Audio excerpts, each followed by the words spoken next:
Hear ye, hear ye, hear ye. All persons having anything to do before the Honorable, the Justices of the Appeals Court, now sitting at Boston, within and for the Commonwealth, draw near, give your attendance, and you shall be heard. God save the Commonwealth of Massachusetts. Court is open. Please be seated.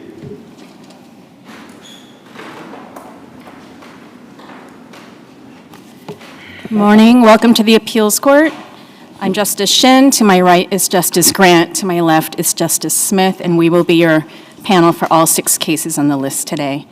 As many of you know, the rules of oral argument are each side gets 15 minutes to argue. When the yellow light goes on, you should think about starting to wrap up. When the red light goes on, it means your time has expired, and we do not allow rebuttal in the Appeals Court.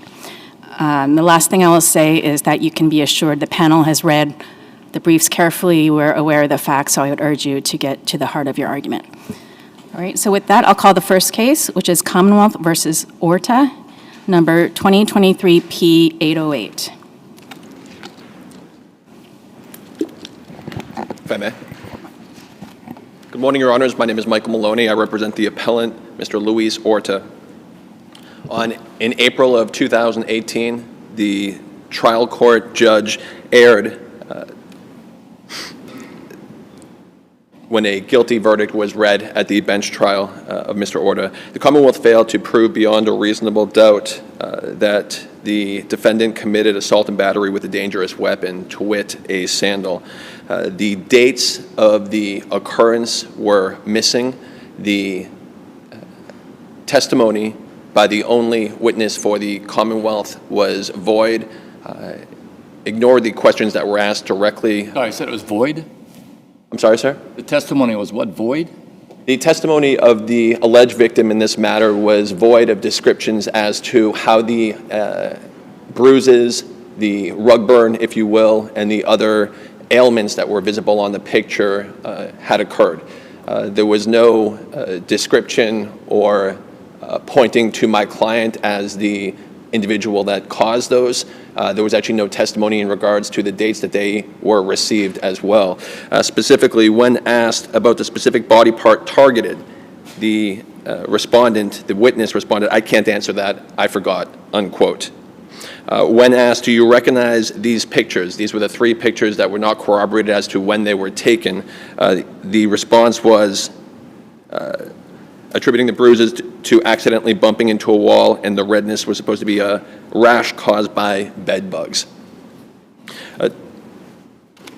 If a witness says at one point the marks were caused by, in response to questions, were caused by objects being thrown at me, and one of the objects was a sandal, and then later when asked, more specifically, so the object was a sandal that was thrown at you, and he says, "I don't remember."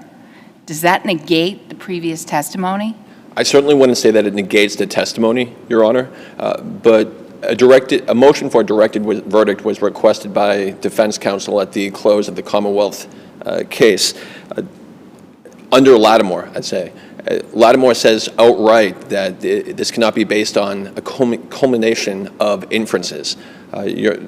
Sandal was referenced 3 times by the victim during the entirety of his testimony as prescribed by the transcripts. But not one of those times did he say, "This individual struck me." Not one of these times did he say, "It was thrown at me." It was more... He said he grabbed something like harmful and hit us with it. Would hit us with it. Yes, Your Honor. Your Honor, the allegation this occurred over Memorial Day weekend from 5/26 through 5/30 of 2017.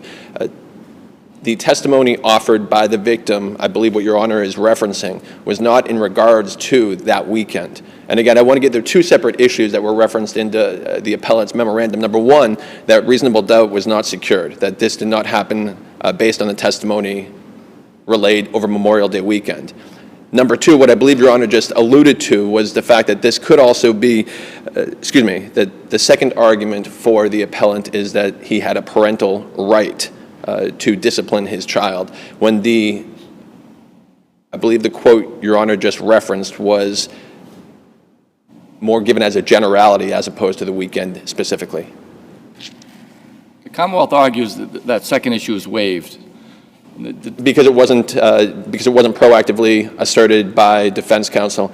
Your Honor, defense's appellant's position is that this is a intrinsic constitutional parental right, not an affirmative defense that needs to be declared up front. I would also point out that for the first time during appeal, this is the first time that the prosecution has referenced the fact that this was not mentioned during the trial itself. I would suggest that the prosecution has waived that right by not declaring it during the trial. Well, because the prosecution is saying it's an affirmative defense, right? So it's the defense's obligation to raise it.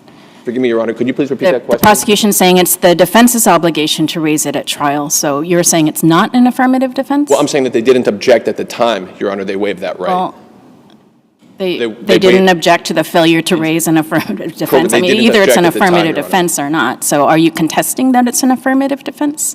Your Honor, yes, I am saying that it's not an affirmative defense. It is a right. It's a constitutional right to discipline one's child. Aren't there cases that say it's an affirmative defense?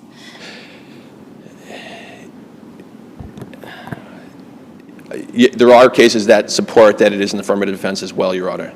Appellant's position right now, it is a constitutional right, intrinsic. How did the Commonwealth know that it had the burden of proving, among other things, that the force was not reasonably related to the purpose of safeguarding or promoting the welfare of the minor? In other words, if this had been raised before trial as an affirmative defense, the prosecutor might have asked questions like, was there some danger? Was the child about to run into traffic or touch a hot stove? But without knowing that the affirmative defense has been raised, the prosecutor's not going to ask those questions. Again, appellant's position is that this is a intrinsic constitutional right to discipline one's child within reasonable bounds, Your Honor. So that the Commonwealth, in every case where there's a parent charged with assault and battery on their own child, the Commonwealth should always have to disprove parental discipline.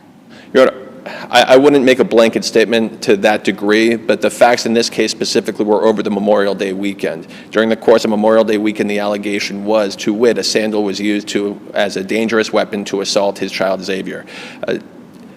As the facts played out and as relayed by the alleged victim, in this matter specifically, there was no direct testimony that my client actually struck him during the Memorial Day weekend. Resultantly, appellant's position is that therefore the parental right, not the affirmative defense, is applicable. These bruises, as relayed by the victim, said that they were either a rug burn or I bumped into a wall, unquote.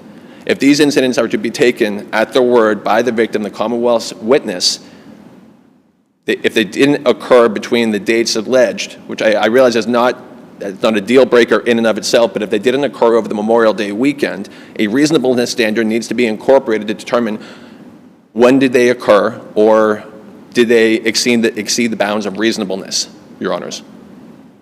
Setting aside the date, which isn't an element of the offense, you'd concede. Yes, sir. He was convicted of assault and battery with a dangerous weapon, to wit a sandal, correct? Yes, sir. Do you believe the evidence, I mean, a dangerous weapon could be a dangerous weapon per se, like a gun, or it could be anything that is used in a manner which could cause somebody a serious harm? I would agree with that, sir. Do you believe the Commonwealth met their burden of proof of establishing the sandal was a dangerous weapon in this case? Used as a dangerous weapon. I appreciate that question, Your Honor. In this circumstance, defense would concede that a Commonwealth did show that a sandal could be used as a dangerous weapon. That, yes. Was there a follow-up to that question, sir? No, well, yeah, actually, there is a follow-up, but I thought you'd give me a different answer. But the follow-up would be, if the dangerous weapon weren't proved, could the Commonwealth, or excuse me, could this court find a lesser included? There was evidence that the defendant admitted to tugging the ear. That evidence, I would say, was stronger than the evidence with the sandal. Would you agree? Not necessarily, no, sir, I would not agree. I would say the photographs, again, which we're disputing when they were authenticated, when they were taken, but they did show some marks in the back of the shoulder, neck area, not so much near the ears, sir. Multiple times during his direct testimony, he testified he would tug their ears, correct, the defendant? That is accurate, sir. And if that was sufficient for an assault and battery conviction, does this court have the authority to find the evidence was sufficient for assault and battery, but not assault, battery, dangerous weapon? What is your position on that? Yes, the court would be operating within its discretion. Yes, Your Honor. Do you know, as a matter of law, if a parent is allowed in Massachusetts to use a dangerous weapon in the course of parental discipline? Your Honor,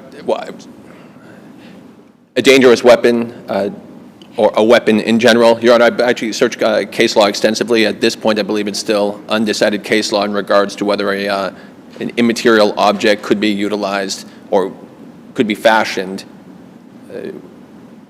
with operating within the parameters of parental rights. I will say, however, on a fully clothed individual, that a belt thus far has been deemed to be operating within the bounds of a reasonableness.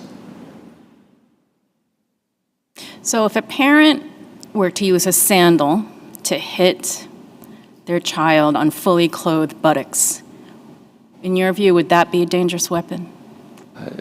No, it would not, Your Honor. Okay, so didn't the prosecution need to somehow tie the hitting with the sandal to photograph 3 or they had to show in some manner it was used dangerously, right? Correct. It's appellant's position that they failed to do that, Your Honor. Okay, so the evidence is not sufficient to show it was used as a dangerous weapon. That is accurate. Okay. If there are no further questions? No, I don't have any. Okay. Thank you, Your We're Honor. all set. Thank you.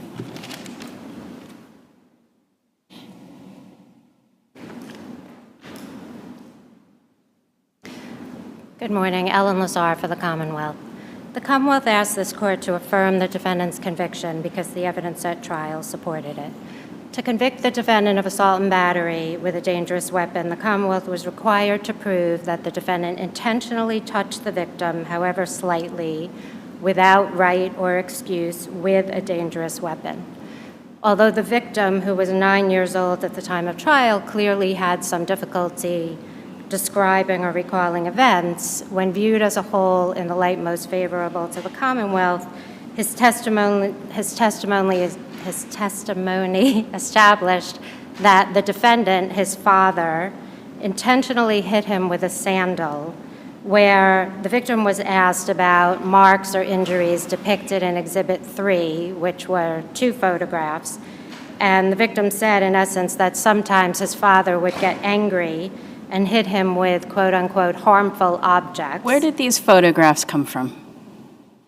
It's not clear where the photographs they came in without any information about who took them, when they were taken, right? That's so how correct. could the victim's testimony tie his injuries in the photographs to being hit with the sandal if there's no information about when these photos were even taken? Well, the victim was asked what the photographs depicted and whether these were pictures of him, and he said that they were. And then when he was specifically asked about the photographs in Exhibit 3, he said, this right here.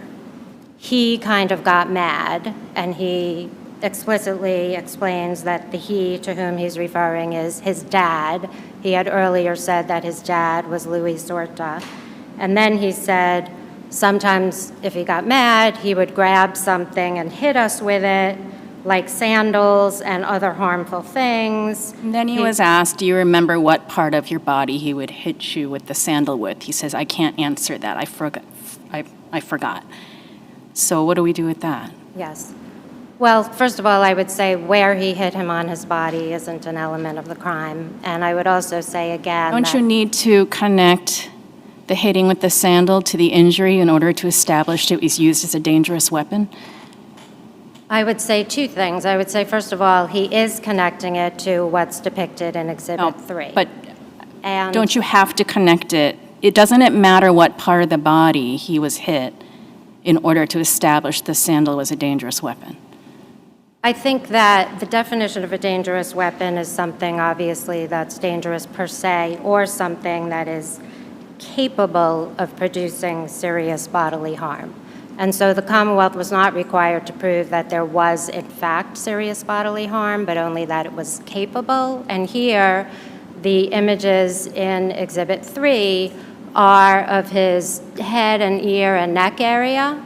So it's the Commonwealth's position that by the victim saying, in response to what's in Exhibit 3, this right here, sometimes he would get angry, he would grab harmful objects like sandals and hit us with them, that when all that is taken as a whole and viewed in the light most Again, favorable. it matters what part of the body he was hit on, right? Would you agree that if a parent hits a child on the buttocks with a sandal, that is not enough to be a dangerous weapon? Not always. Okay. I think depending on how hard the person was hit, whether it was over clothing or a diaper on bare skin, that it could be used as a dangerous weapon. But here, I would say, given, again, the location of the injuries depicted, that's on the head and neck and ear area, the fact that when asked about those images, the victim says, this right here. And then he says, he got mad, he grabs harmful objects like sandals, he hits us with harmful objects to harm us, that taken as a whole in the light most favorable to the Commonwealth, that this was enough to sustain the conviction. With regard to the parental discipline defense, it is the Commonwealth's position that the defendant waived this by failing to raise it below. It is absolutely clear that this is an affirmative defense that's been stated in multiple cases by this and the SJC. The SJC, in adopting the parental discipline defense in Dorville, explicitly stated that this would be an affirmative defense that the Commonwealth would not be required to disprove unless the defendant first raised it. And here, the defendant did not raise it. He denied disciplining his son at all, much less using any level of force, reasonable or otherwise, to discipline him. And there was no other evidence that supported that defense. So for that reason, the defense was never properly before the court, and the Commonwealth was not required to disprove it.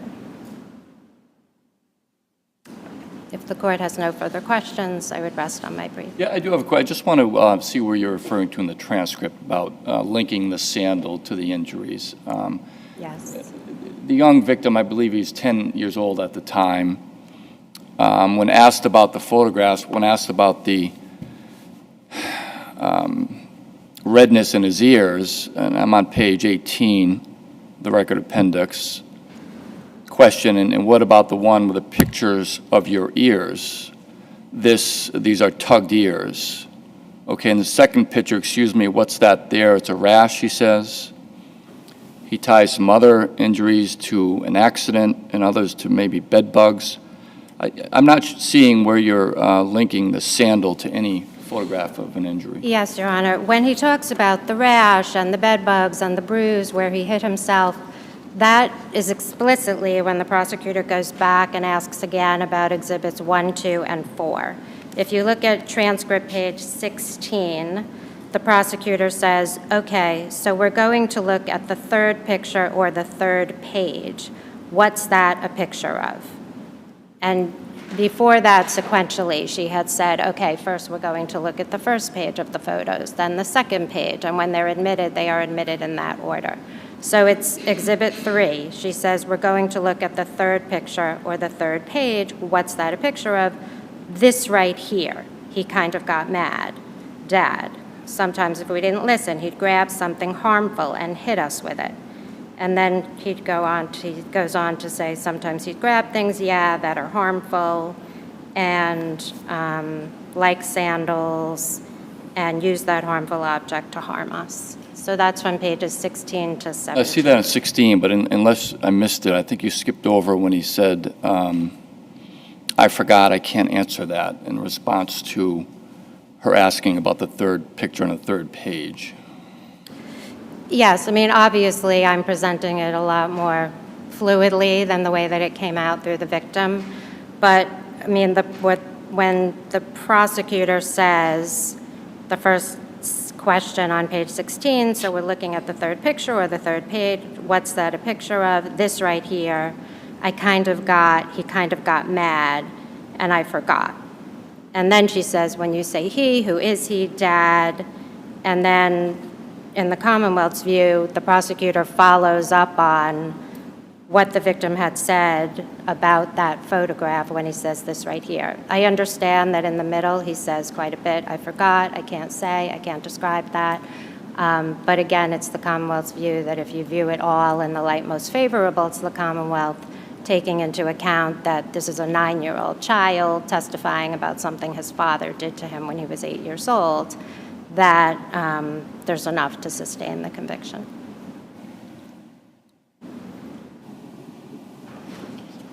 Thank you. Thank you, counsel. The case is submitted.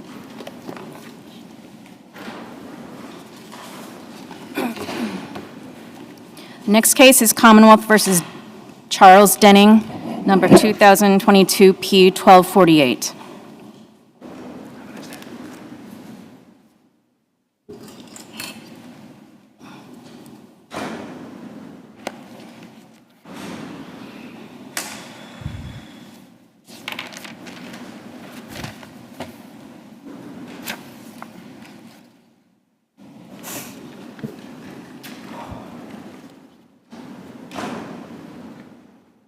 Whenever you're ready. Just letting opposing counsel get settled. Good morning, Your Honors. Lisa Steele for Mr. Denning, who is present in the courtroom along with Ms. Lloyd Gemme. May it please the Court. The Commonwealth has conceded that it did not prove that Denning possessed any of the ammunition. If this Court accepts that concession, that just leaves us with the motion to suppress Detective Seidel's warrantless entry into the home. Now, we've got 3 distinct points in time that have been raised on the briefs. The first point in time is the initial entry. Detective Seidel claims an exigency, that the rifle in the foyer is intrinsically a threat to public safety and to the police. But he doesn't act like it's an exigency. As he says in the motion transcript at, I believe, page 59, I had a conversation with Mr. Denning. Then I went to secure the rifle. Denning at this point is on the porch. He's with at least 1, possibly 2 other officers. He's either handcuffed or being handcuffed. There's a glass door between Denning and this alleged rifle. And there's 5 or 6 feet of foyer on the other side of that glass door. Detective Seidel has Denning's cooperative. As I said, he's handcuffed. He's in custody. He's in the custody of 2 officers. He can't plausibly reach the rifle. Everything's happening very quickly, right? One of the, I think it was Officer Flynn, said all of this was occurring simultaneously. The exact time frame is not clear. Flynn does say it is fairly quick, but again, Seidel says, I had a conversation with Denning. I took that to be referring to the initial back and when the defendant comes out and says, is this about the pizza delivery? If Denning had said that as soon as the defendant had passed him, he reached in to get it, we'd have a different case. If he had said he pushed past Mr. Denning to seize this thing, we have a different case. But what we have is the defendant's on the porch with a door with 5-6 feet of space.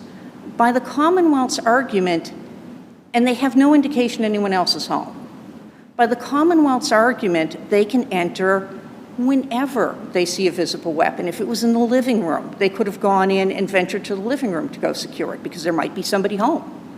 If it was visible in the second floor bedroom, they could enter, go up to check it out because there might be somebody home. That's a bridge too far, Your Honors. Well, they need probable cause into the dwelling, correct? They need probable cause and they need the exigency. And their probable cause is in part they're told that they're responding to the pizza driver was threatened with a firearm of some form. But their primary concern is that public safety. They also assert the storage problem. I have a problem with that because it allows the police to create the exigency if, again, they don't know at that point. If Denning had a permit, the firearm could have been lawfully stored in his control. He comes out to greet them. They've made it insecure. And that, again, there's a bad policy argument to say to gun owners, you have to keep the firearm with you. If you step away from it, you've committed a felony. The police want you to step away from these weapons so that everybody feels safer. But you have a report that you have a report from someone who's called the police saying someone just threatened me with a gun. Why isn't that enough to establish probable cause? Why is that not? Why is that not enough to establish probable cause? And then they show up and they see something that looks like a rifle But again, they're in the claiming foyer. exigency for the entry. They're not claiming they're securing evidence. They're not claiming the evidence is in danger. They're claiming exigency. Right, but you also need probable cause. You need both. And I'm saying they don't have the second half. Regardless of whether they have the first half, they don't have the second half. Second half They don't meaning have the exigency. The second half meaning exigency? They don't have the exigency portion, Your Honor. So there's no exigency when a police officer sees what looks like an AK-47 after having received a report that your client just threatened a pizza delivery guy with it?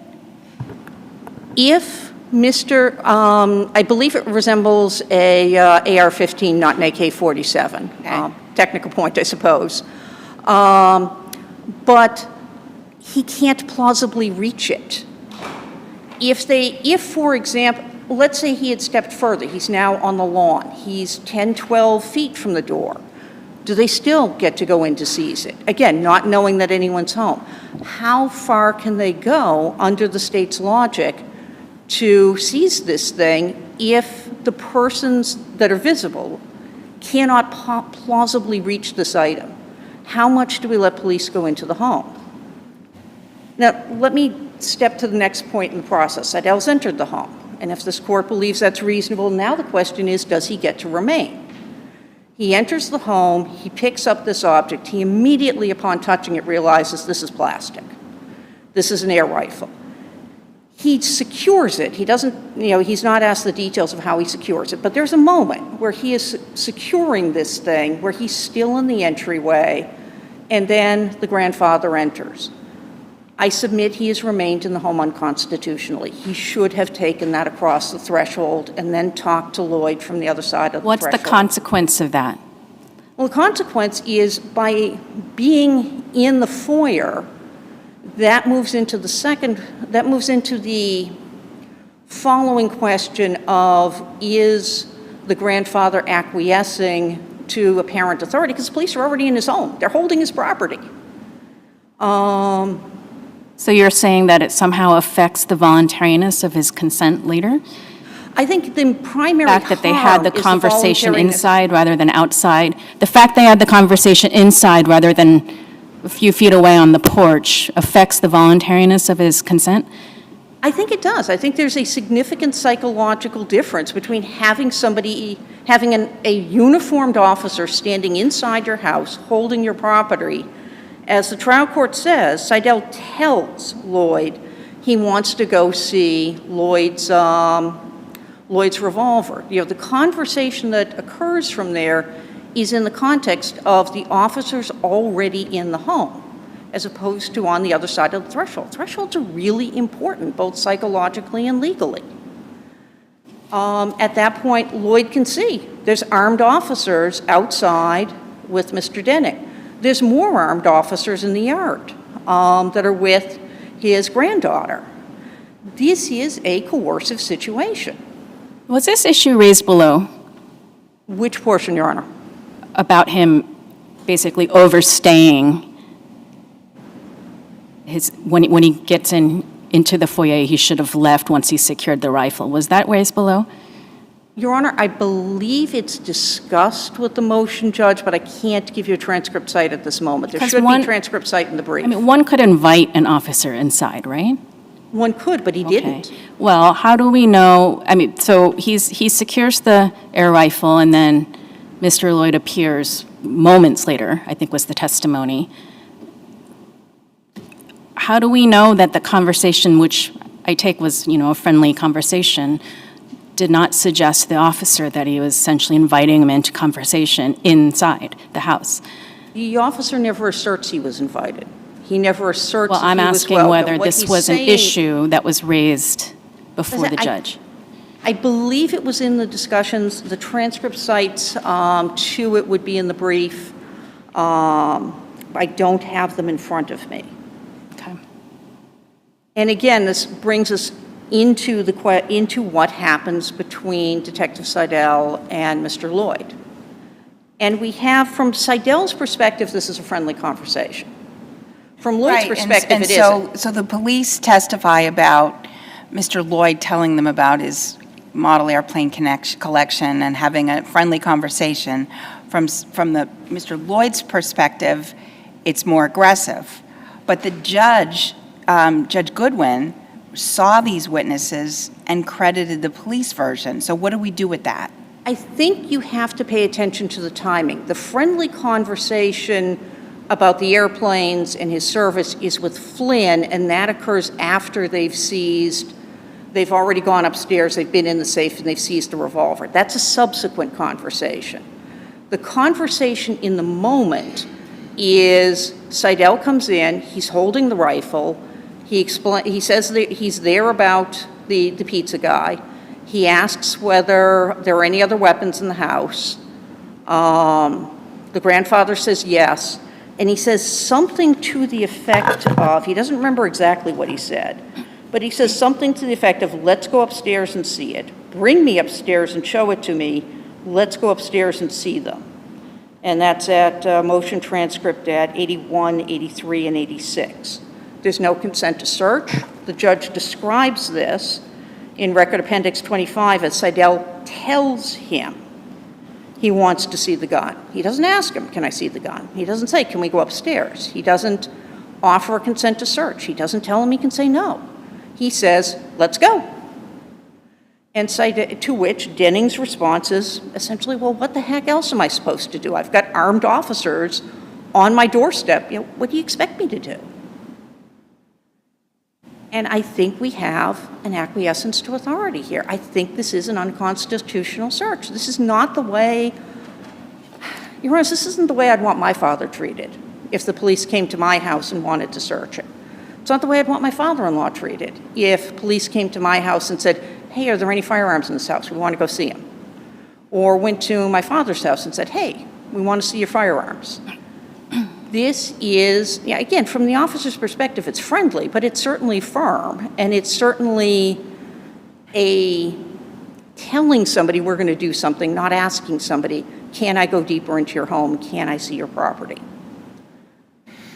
If there are no questions about the ammunition counts, I'll rest on the briefs for the remainder. Okay, thank you, counsel.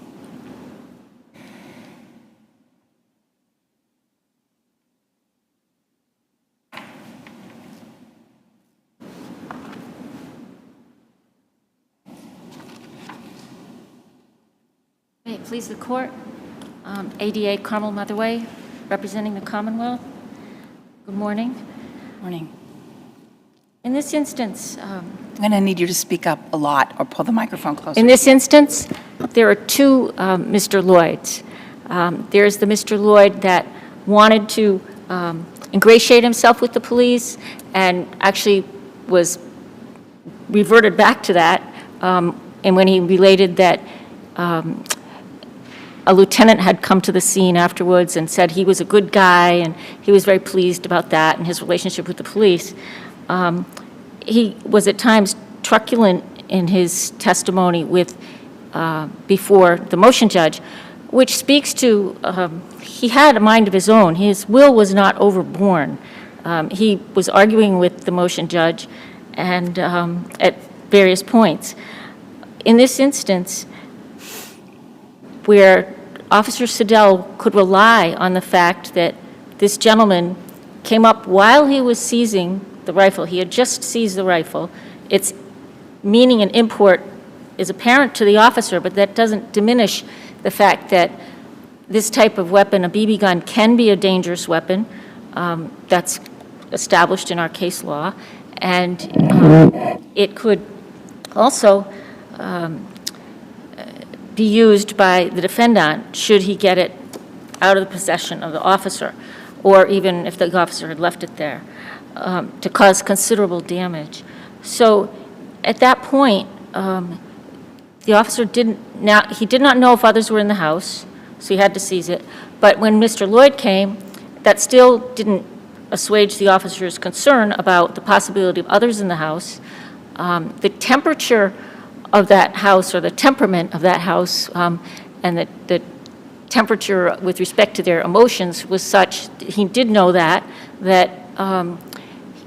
the response to a late pizza delivery was an assault by means of two different weapons. They had interviewed, as the court noted, this was a very quickly evolving situation.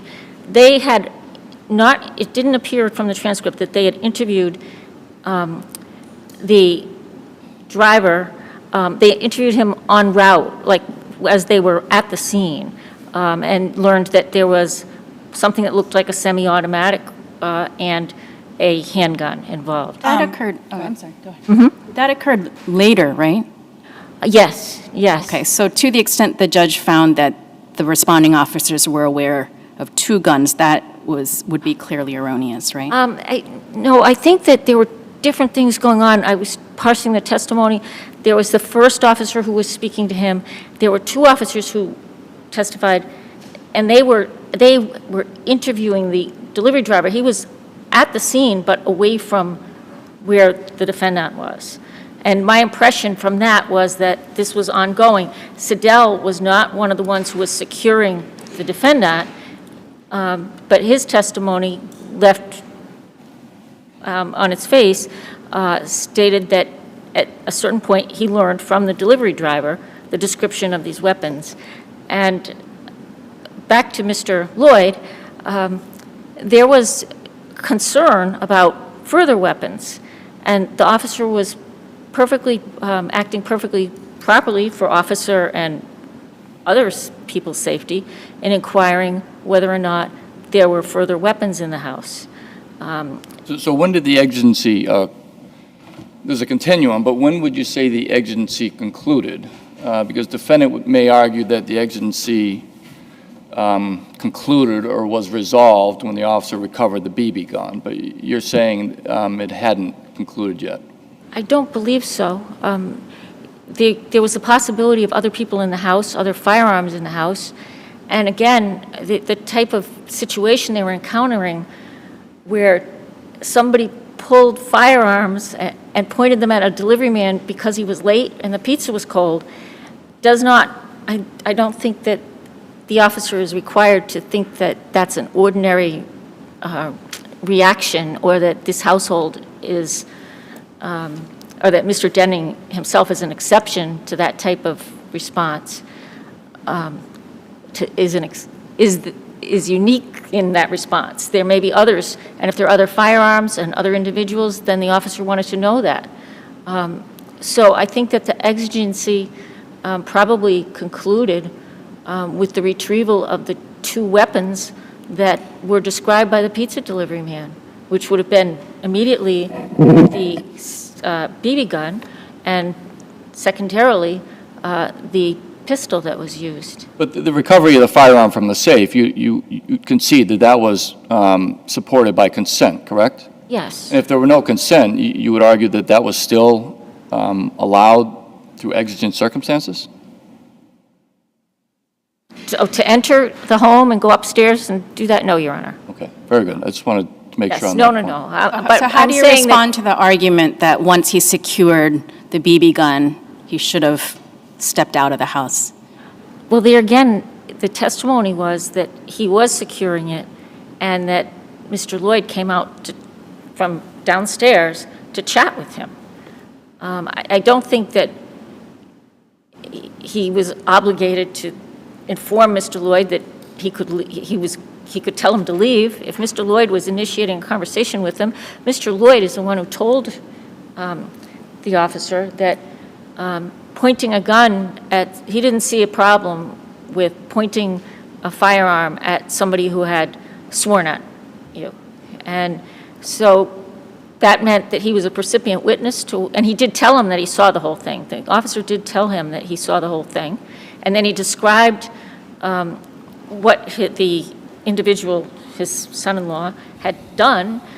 So the officer wasn't obliged at that point, he volunteered all those things, to say, oh, well, let's step outside, I don't want to remain in your home. I mean, Mr.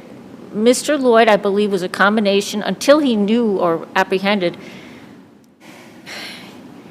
I think his demeanor at the scene was different than his demeanor as he describes it before the motion judge. And At what point in time did he tell them that, because it was election night, he was concerned about the election, he had a loaded gun out on the table? he told him that almost immediately. You know, they're in the foyer and he's talking about that. So that again is like this idea that this officer is now in a home with a BB gun, two officers outside with the gentleman who allegedly brandished both weapons against a pizza delivery man, with people who are of that mindset. And that would raise their, heighten their concern for their safety and others. I mean, the neighbors were out. There were neighbors down the street, across the street, who were out.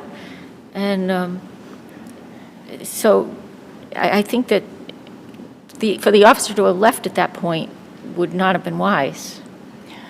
I have a question for you about the ammunition. Yes. I understand that you're conceding that under Brown, the 2018 case, Yes. the Commonwealth didn't prove that the defendant knew that the revolver was loaded with ammunition.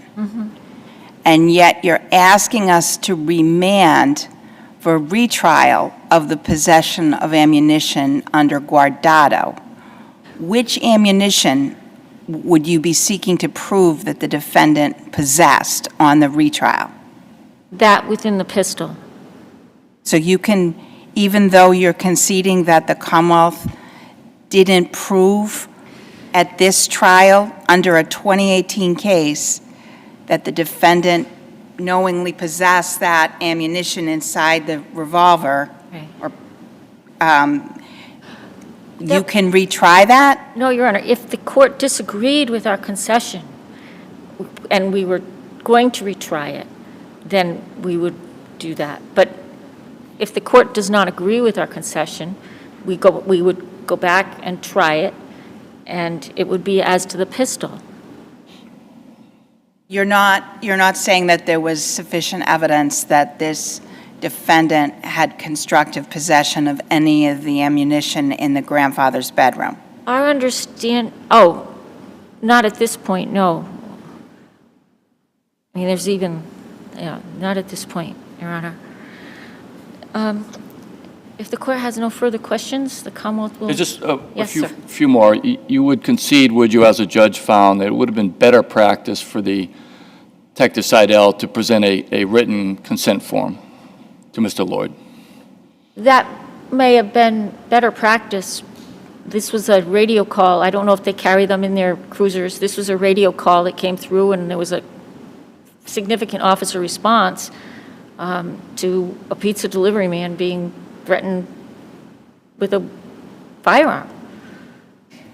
But, I mean, if that's part of their, that never was established at trial, whether they carry them in their cruisers or how one would do it. Okay.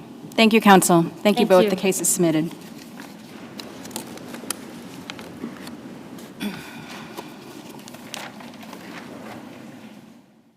The next case is Commonwealth versus, I'm going to say ALICEA, number 2023 P1400. Did I pronounce that correctly, counsel?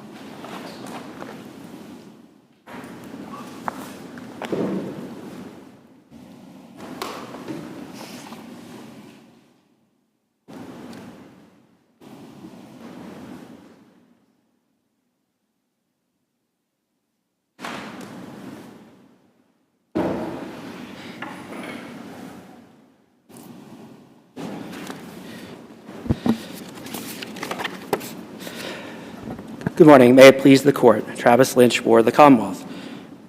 The defendant in this case didn't prove at the motion to suppress hearing that he was in custody for purposes of Miranda against Arizona. The judge erred in suppressing the defendant's statements as a result because of the failure to give the warnings until later on in this interview. The entire case is, of course, most of the case is open to de novo review, as the video was submitted to this court as well for its review. I think that, or I'd submit that there's like a collection of errors here. And I think a big problem with the judge's decision here was that she thought it was important that Lieutenant Elliott had enough information to establish probable cause to arrest, and also that Lieutenant Elliott testified that this interview was going to happen. And this is a problem for the motion to suppress decision because the judge attributed all of that, essentially, to the defendant's knowledge. The full extent of Lieutenant Elliott's knowledge about the facts of the case is not communicated to the defendant until pretty well into the interview. What is communicated to the defendant does not include the statements from the complaining witness and her father, the fact that Lieutenant Elliott saw visible injuries on the victim, and also the fact that Lieutenant Elliott saw a video. So to the extent that the judge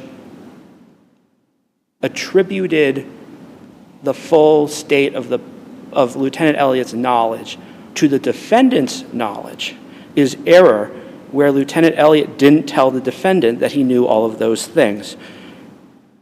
And the other, I think this is similar to the Medina case where the judge in Medina attributed quite a bit of the police officer's subjective knowledge and subjective intent to the defendant's knowledge. It would be a different case if Lieutenant Elliott had told the defendant, we have a video, I saw injuries, that sort of thing. It would also be a different case if Lieutenant Elliott had told the defendant, this interview is happening whether you want it to or not. But on this record, Lieutenant Elliott doesn't tell the defendant that at all. So the judge, I would submit, commits error in attributing the officer's subjective intent, attributing that subjective intent to a finding of custody. Well, the judge, Lieutenant Elliott told ALICEA that he had responded to a 911 call, correct? Domestic assault. That's correct. And he said that twice the victim or the person he spoke with had named him. Yes. Named him. She named him by name, yes. That's and he's talking to a police officer, right? A police officer himself is talking to another police officer, yes. Correct. And the police officer who's being interrogated or questioned, a reasonable police officer would think that a lieutenant who responded to a 911 call for domestic assault and said that the complainant had named the said officer twice, would that person think maybe they're a suspect? My argument is that the judge's decision factored in a bunch of other things that Lieutenant Elliott indisputably did not say to the defendant. If it weighs in favor of custody, it doesn't weigh in favor as much as the judge thought that it did. And also in the video, there are other statements that Lieutenant Elliott makes to the defendant, such as, we have to get both sides of the story. So the judge, I believe, ignored that aspect of what Lieutenant Elliott said to the defendant. Do you have cases about whether or not someone is in custody at their workplace, where their workplace is a police station? I couldn't find any cases where that had specifically happened before. The closest thing was what was it called, Galudi? But that wasn't a police officer case. That was a person who was at his Galati. That was a person at his place of work, but there were a variety of other factors that weighed in favor of custody, such as the door was locked, there was an armed guard. I mean, Galati's pretty close, right? It's a correction officer, I believe? It's right. It's a correctional officer. He was at work, voluntarily at work, but he was taken by superiors to a separate room to be A questioned. different locked room in a Right, part of the putting jail. aside the locked part, he's That he doesn't- taken Yes. by his superiors to a separate room, and we found that he was not there voluntarily, just because he happened to be in his workplace voluntarily. So how is that distinguishable? It's distinguishable because, well, in this case, everyone's disarmed. Galati is a locked room. This is a room with an open door. It's not an interrogation room. There was testimony that all of the officers in this police department are familiar with this room and have access to it. This is not, you're not being held incommunicado here. This is not, so. Right, but it can't be that just because you're at work voluntarily, it necessarily means you're being questioned voluntarily, right? I mean, which is what you seem to be arguing. Because he was there working, that weighs in favor of voluntariness. And I'm not seeing that because he's taken from his regular post to a separate room. Yes, but it's not, again, it's not to the extent of Galati because, again, it's not a locked room. And again, there's no testimony about what the defendant actually thought during this whole interaction. There's no testimony from the defendant saying, I felt like I wasn't free to leave. Is there any evidence if under Carney v. Springfield, the police had made it clear to the defendant that there'd be repercussions if he refused to talk? I had thought about that Carney issue, but there is, as far as I know, there's no evidence about that. There's nothing in the record regarding a Carney issue. Is it implicit that there'd be adverse consequences to an officer who tells a lieutenant, I'm not interested in speaking with you right now? Lieutenant and a sergeant approach him, say, we need to talk to you. I mean, that happened, correct? Yes. What's the officer to say? But yes. Do we need testimony that there would have been an adverse consequence if he said no? I would say yes. I would say he would need a testimony because the defendant has the burden to establish he's in custody. Because there's no testimony about, I mean, yes, I would say on this record, it's not, the defendant doesn't establish his burden. If maybe had there been testimony on the point, maybe it's a different outcome. But on this record, it's not established. What you just said is not established on this record. How would a police department operate if subordinates were free to disregard questions by their supervisor or commands that we need to speak with you? It was, we need to speak with you, correct? That's what those are his words, correct? I believe so. The supervising lieutenant on the shift says, we need to speak with you. And you offer today, you believe we would need testimony to infer that if that officer said, no, I'm not interested, I decline, there'd be an adverse consequence. I would say yes. Because the defendant has the burden to prove he's in custody. The Commonwealth doesn't have to prove anything as to this point. There's a few other, let's see.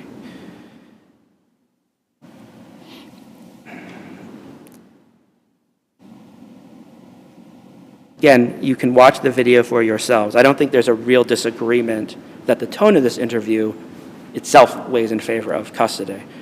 But again, we would just say, on this specific record, the defendant didn't carry his burden. I mean, the Commonwealth put on the witness. The Commonwealth put in all the evidence in this hearing. On that third factor, the nature of the interview, Sure. don't the cases suggest we look just beyond the tone and we look to the direction of the questioning, the content of the questions? Yes. Okay, so even if he wasn't overly aggressive in tone, wouldn't you say that it wasn't just conversational, the lieutenant was controlling the direction of the interview? He was trying to. I mean, he was trying to get the defendant back on track to talk about that day, yes. So doesn't that weigh in favor of the defendant?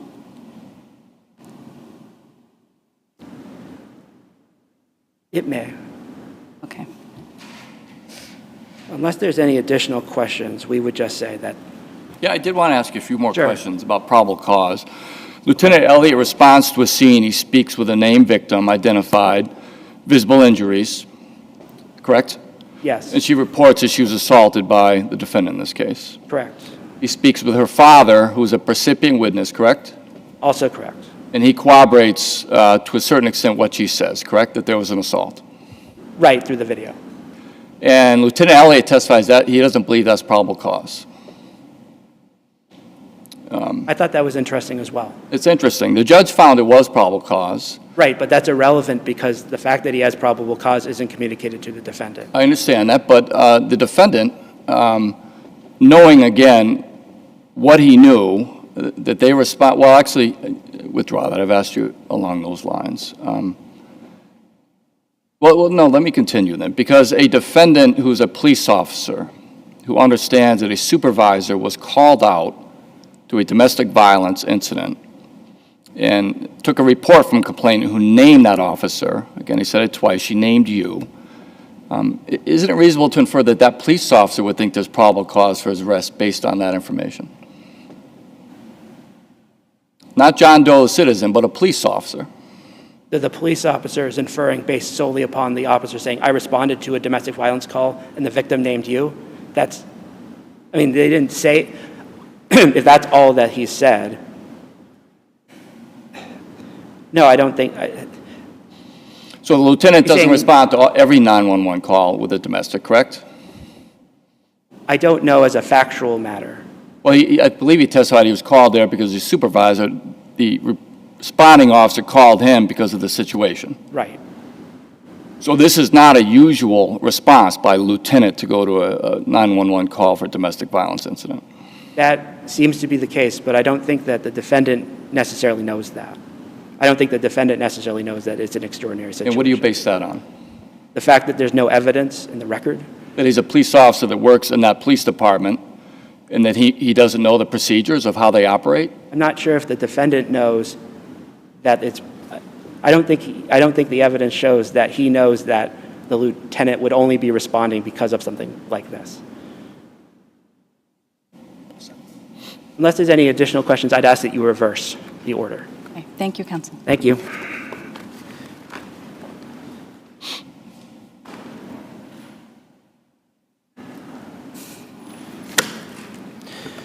Good morning. May it please the court. Daniel Kelly on behalf of Jeffrey ALICEA. With me also on my right-hand side is Attorney Kyle D'Souza. Thank you. The issue before you is a fairly narrow one. The issue before you is whether to determine whether or not Mr. ALICEA was in custody at the time of the interrogation. The cases have determined to look at what were the circumstances surrounding the interrogation and what would a reasonable person have felt if a reasonable person would have felt he was at liberty to terminate the interrogation.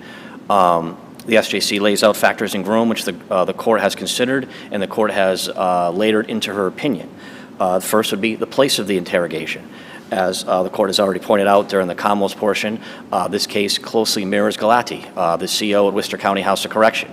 Mr. ALICEA was at his post inside the Springfield Police Department. He was at the front desk. This wasn't a casual conversation in the hallway. If they'd had the same conversation at the front desk, would it have been custody?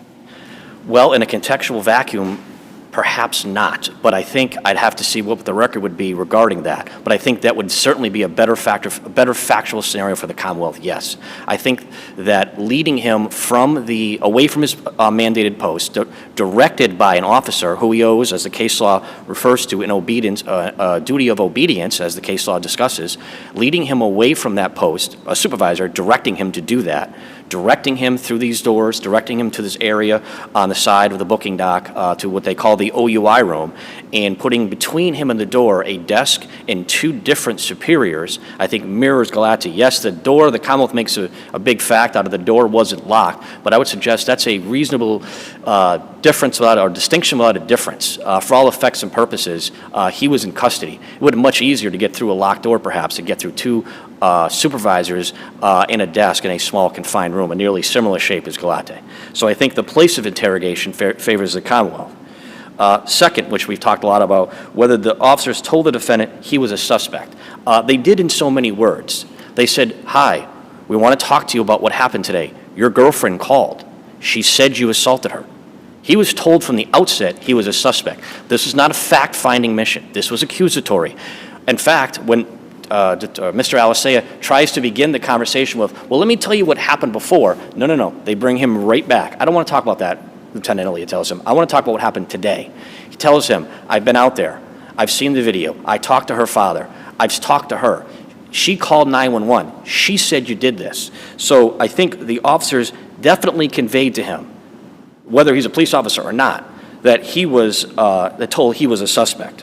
The nature of the interrogation. Now, the court does note that the nature was not aggressive, and that is a factor. However, that's not the determining cause here. The contours of the interrogation are what really matter here. For example, you can be polite and direct.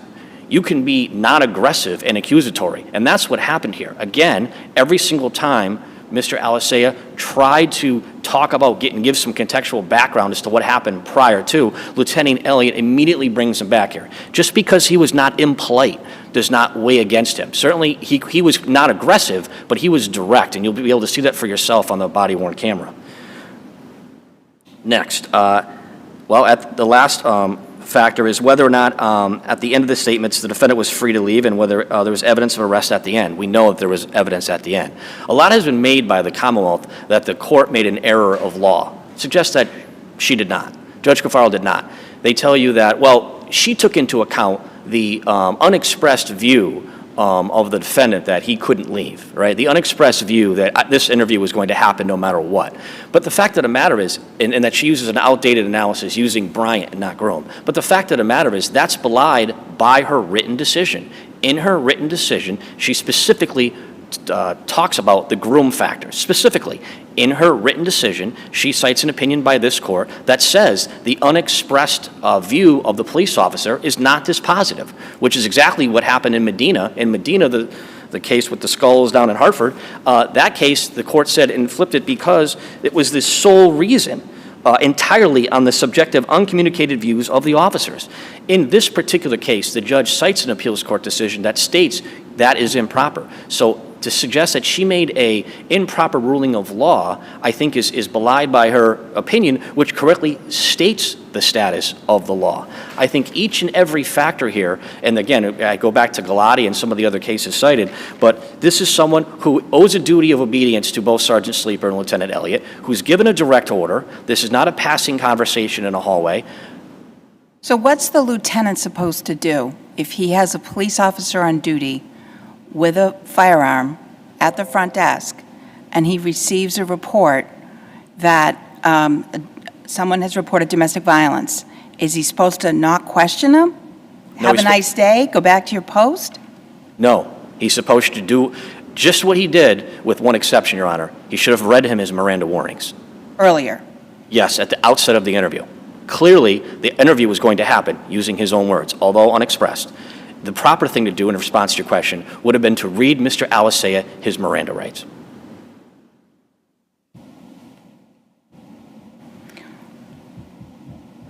You familiar with the Garrity warnings? What's that, Your Honor? Garrity warnings, Garrity v. I believe New Jersey. It's a federal matter in which the court held, I think there were police officers who were given a choice either to answer questions that may be incriminating or they lose their job. And the court held that was improper. There wasn't anything explicit like this here, but did you find any cases where by a supervisor requesting or telling somebody they need to speak with him, there's any implied coercion?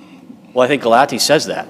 The House of Correction, in that case, it says the defendant was, he was questioned by a superior. Duty of obedience, correct? What's that, Your Honor? They mentioned the duty of obedience in that case. Yes. Right. That's, I think, maybe not mirror the exact language of Garrity, but I think that's exactly what the court was referring to. That what choice did he have? He owed a duty of obedience to that, in that case, to his supervisor, who was there with a note taker in that room, which he was led to, much like Mr. Elliott led ALICEA in this case. And clearly, Lieutenant Elliott testified the sole reason of his purpose is because he was, in fact, the superior officer. That was the whole reason he was involved. So I think, again, this mirrors the Galati language that he did owe a duty of obedience by training in organizational command to Mr. Elliott, Lieutenant Elliott.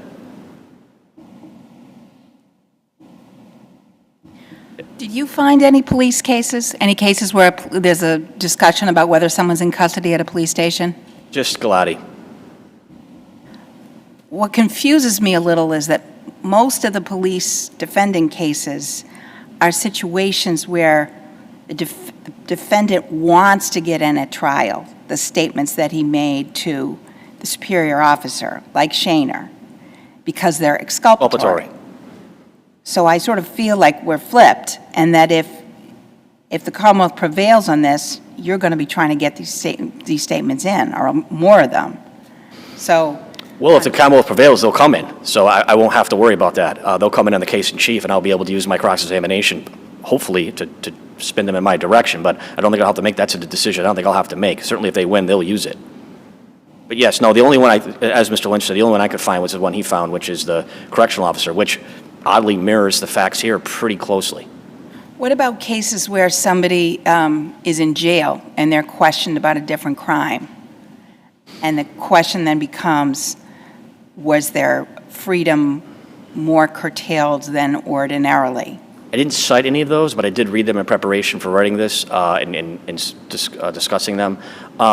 There are cases that say that people there could willingly, give waivers, could willingly keep talking because they were talking about other crimes other than what they were for, and it talks about, again, the fact specifics of the interview here, what they were in for, and what they were being questioned with this follow-up. So I think it's a really different factional scenario than a police officer who is told to sit at the front desk, that's his appointed duty for the day, and then has a lieutenant tell him, come on in the back room, we're going to talk about what happened today, and then start buzzing questions at him, politely and not aggressive, but directly about what happened. I was told, we got a call from 911, your girlfriend says you committed a domestic assault on her, what happened? So I think that's different than perhaps the jailhouse type interview for other types of crimes. What if the lieutenant really thinks there might be some good explanation for this? The girlfriend needed to be sectioned, or the girlfriend had some sort of a problem, or the girlfriend's not credible. Do we really want to have the lieutenant have to Mirandize him right away? Well, let's assume for a second that's accurate. I mean, in this case, I think the facts would suggest completely otherwise. He went and interviewed her, he watched the video, he had a third-party witness. So I think the evidence in this case would suggest otherwise. But assuming that arguendo for a second, that in this case a factual scenario arose where the officer, Lieutenant Elliott, thought, maybe maybe there's no probable cause here. I don't know what happened here.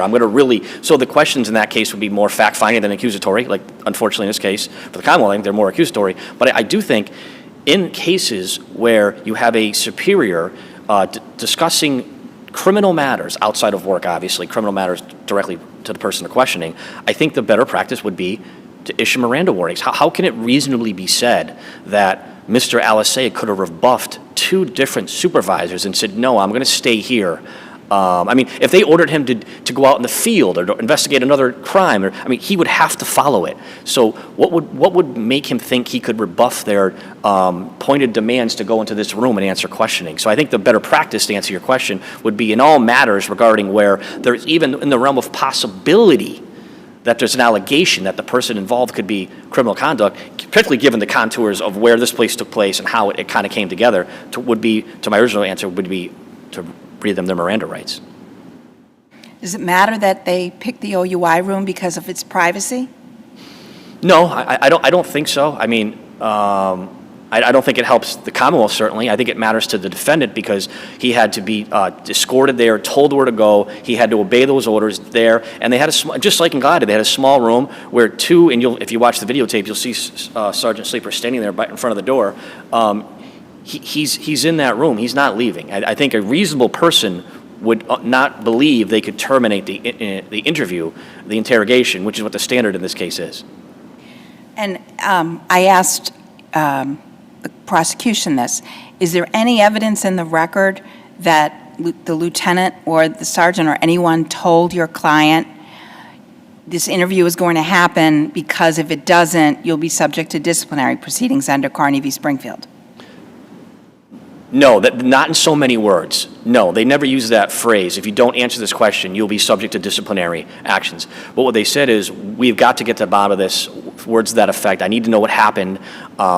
This is your chance. You have the floor, so to speak. Tell us what happened. But they don't use the threat of disciplinary action, but per se. But I mean, it's inherent.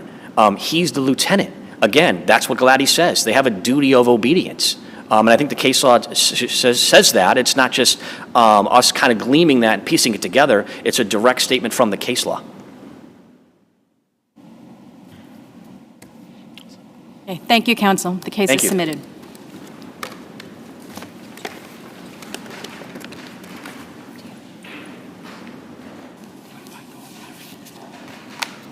Okay, we'll hear the next case before we take our mid-morning break.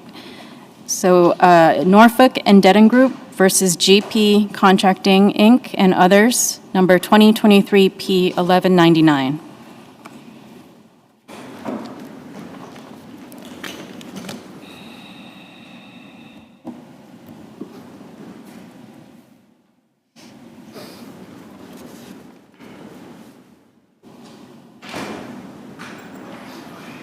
Good morning. May it please the court. My name is Frank Fragamenti. I represent the appellant, Norfolk and Dedham Insurance Company. This is a de novo hearing in front of this panel as a result of what we believe to be error in the lower court for a summary judgment that was denied originally and reconsidered and then allowed. And on the papers, this court can see the entire record. You can see all the exhibits. You can see all of the memos that were submitted. Could I just ask you a preliminary question? On page 17 of your brief. I'm sorry, Your Honor. On page 17 of your brief, Yes. there's a section that's titled Statement of Material Facts of Defendant and Plaintiff's Responses. Is this a verbatim, the 9A statement that was filed in the Superior Court? On which page, Your Honor? I'm Page sorry. 17 of your brief. Okay. I did not see the statement, the 9A statement in the appendix. And I'm asking whether this is a verbatim copy of what was submitted below.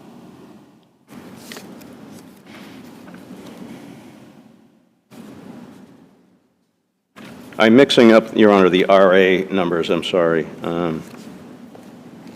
In your brief.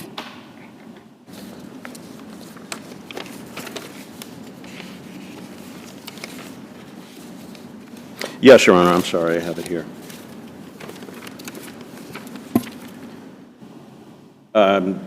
In which statement of facts, Your Honor? In your brief, on page 17, there is a heading called Statement of Material Yes. Facts. Yes, Your Honor. Is this the 9A statement that was filed below, but you're reproducing it within your brief? Yes, Your Honor. Okay. This is what was filed in the lower court. There are so many disputed facts in this case, and I don't understand when you read the memo and you see the exhibits, I don't understand how the judge in the lower court could have said there were not material facts, there were How not are you genuine going to issues of prove at fact. trial that the town installed the compression fitting that failed? The town did. There are exhibits that are attached to the brief in the lower court and in your brief that indicates that they did install it in 2005. They went back. Based on what? Who said that? Their own records. We have the records that we subpoenaed from the town. Their own records indicate that they installed the meter, which they own. They installed the sleeving, which they claim in records they own. And our expert, Mr. Friedman, indicates that it is normal standard procedure for the town to come in and install a meter and connect it to the two fittings that would be on either side of it. Also, they would have to put some shutoffs on those sleeves, and they did not do that. So our expert is pretty clear as to what he sees as the defect, and it fits very nicely in Chapter 258.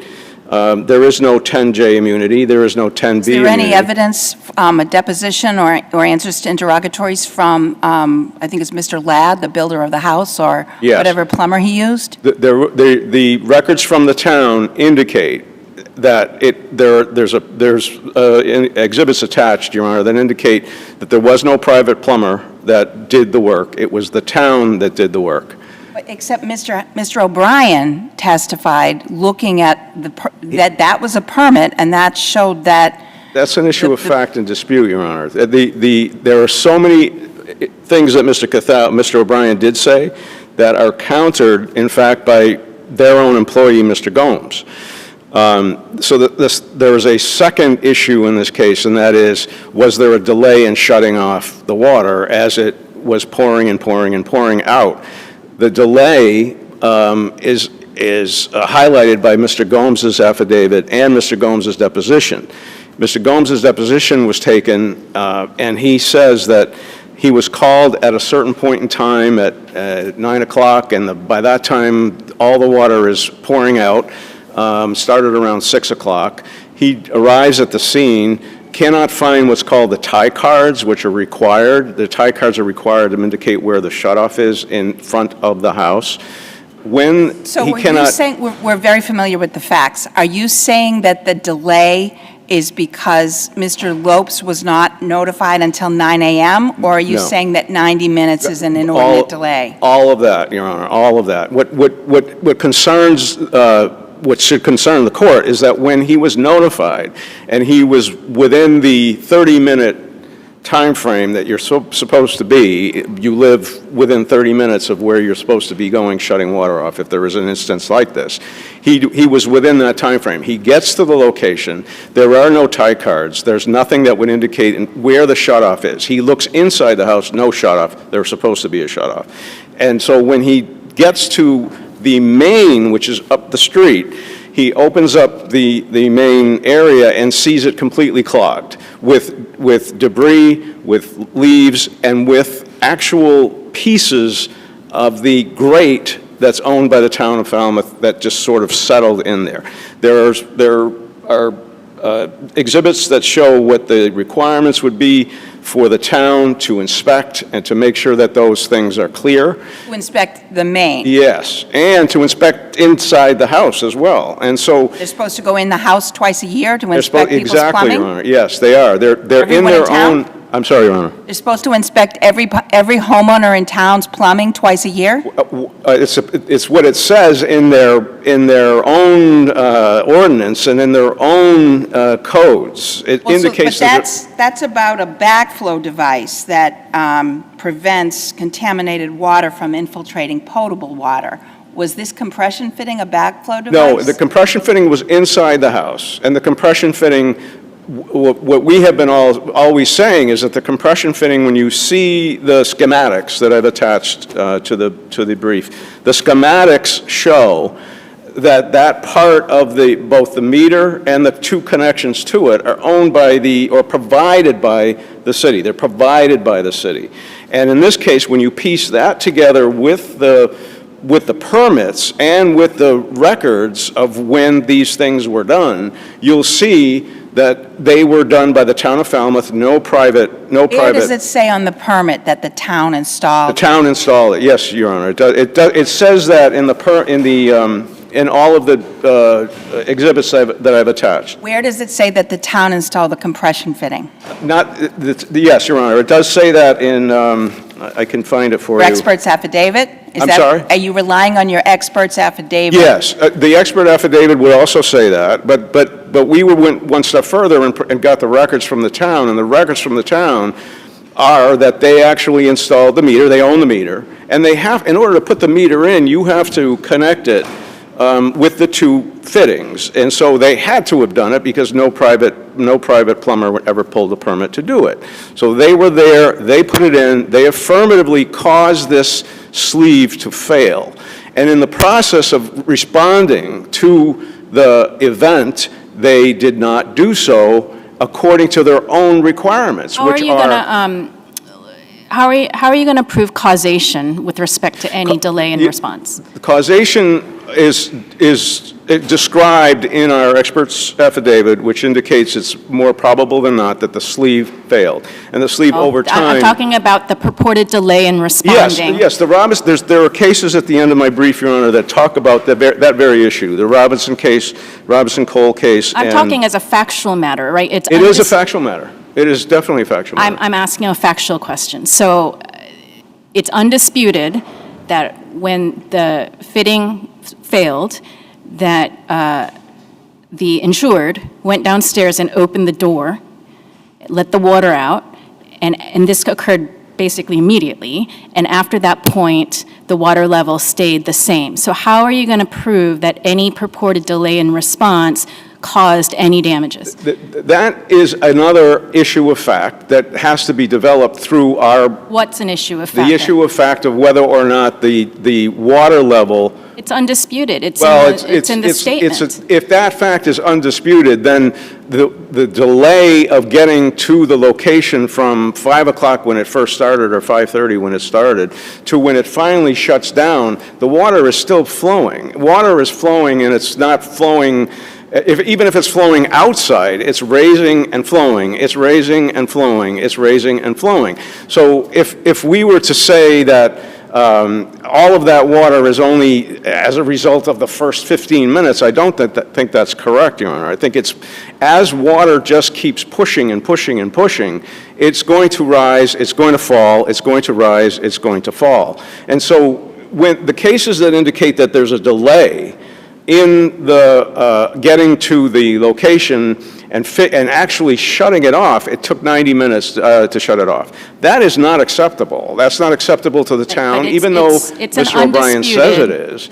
It is not. Excuse me, counsel. It's undisputed that the water level, once the door was open, dropped to 2 inches, and it never rose past 2 inches after that. So I'm still not seeing how the delay would contribute to any damages. That is an issue of fact, Your Honor. It's undisputed. It's in the statement. Well, if that's true, Your Honor, then what happens here is, again, the water rises, the water falls. It's not necessarily that it never went below. The height of the water never increased after the sliding door was opened. Response, agreed. So if you have a delay of 90 minutes, you still have water flowing, and the water flowing is going to still damage property. Whether it's $5 damage or $10 of damage, there is an issue of fact that's related to the delay. And so we're not here arguing that perhaps the entire $103,000 damage is due to a delay. We're arguing that some of it is. And initially, in order to fit into Chapter 258 and to fit into the case of Maglia Cone, which was submitted, which then... Cleveland v. Newton? I'm sorry? Are you familiar with Cleveland v. Newton? I am, Your Honor, just a wee bit. Okay. Well, I have a question for you about the affidavit of the former employee that Mr. he Gomes was not notified until 9 a.m. Right. And I understand in your brief you say that that's a dispute of fact. What do we do with the fact that at Mr. O'Brien's deposition on cross-examination, you said, does the fire department report refresh your memory that the water was finally shut off around 6:30 a.m.? So is there a genuine dispute of material fact? Absolutely, because that he was, absolutely. It was shut off before the water guy woke up? That's the issue of fact that has to be developed. Mr. Gomes is the key witness here, Your Honor. He's the one who responded. So his affidavit says what it says, and his deposition That he wrote testimony. 5 years later. Almost 5 years later, and my best memory is it was 9 a.m. And the town's insurer wrote us a letter saying the same thing.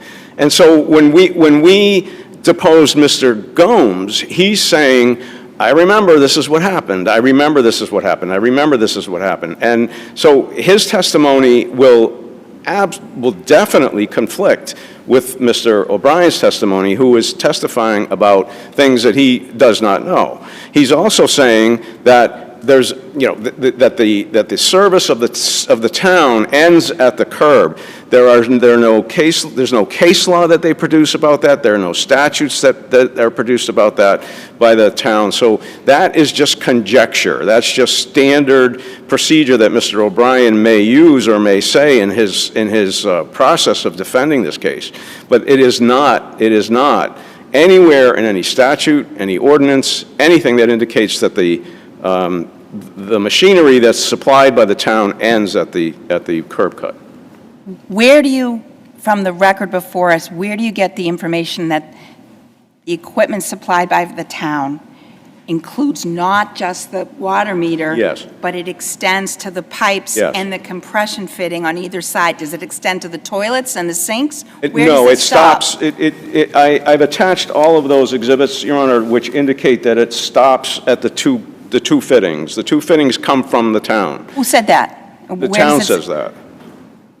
They're in the exhibits that I've given you, Your Honor. They indicate that, and I've circled them actually, the meter valve, which is an L-shaped form, and the brass valve that's connected, it says specifically, furnished by Water Department, installed by contractor. The only one who installed this was the town, because all of the records indicate that the town installed it. There's nothing that indicates a private contractor installed it. Now, if all of what I'm saying is believed, we can prove an affirmative act by the town, and we can prove a delay. Whether or not the delay is worth $5 or $1,000 or $100,000, that's an issue of fact. So when that spec at page 102 of the record appendix says furnished by Water Department, installed by contractor. Yes. However, in this case, we know for a fact that it was installed by the town. How do we know that? It's in the records. It says the sleeve is installed by the town. It was removed and reinstalled by the town in 2005 and Which 2006. record? Which exhibit says that? Exhibit That exhibit, 8? Your Honor, would be in, let's see here.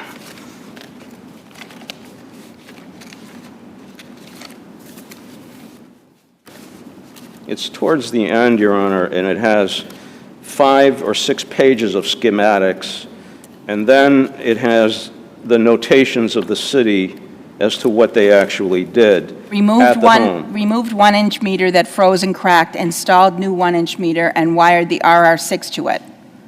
Are you saying that shows that they installed the compression fitting? Yes, the documents, Your Honor, that are, I think it's RA, starting in RA 160, it talks about located gate, flush the installed meter, remove spacer, shut off that meter. That's in 05. So they were there in 05 at the spacer. So how do we know that the compression fitting that was installed in 05 was defective 13 years later?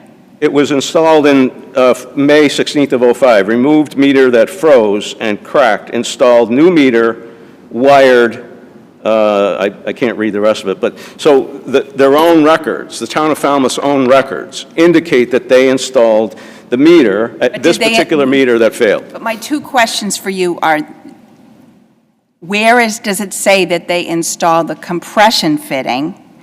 And where does it say that the compression fitting was defective when installed, that caused the leak 13 years later?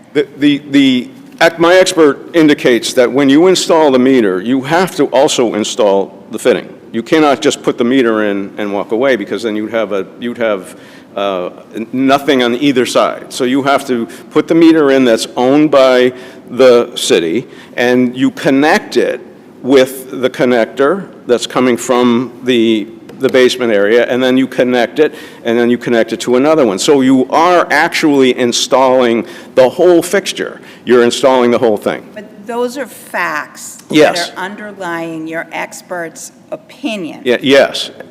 How are you going to get those facts in at Through trial? the actual town records, which indicate that they had to installed the meter, no doubt about it. So when you install the meter, you have to install the compression fitting. You have to. You cannot just put the meter in. You have to connect it, and the connection is what failed. That's what failed in this case, that connection. So it's not possible to have water service without installing the meter and the compression fitting.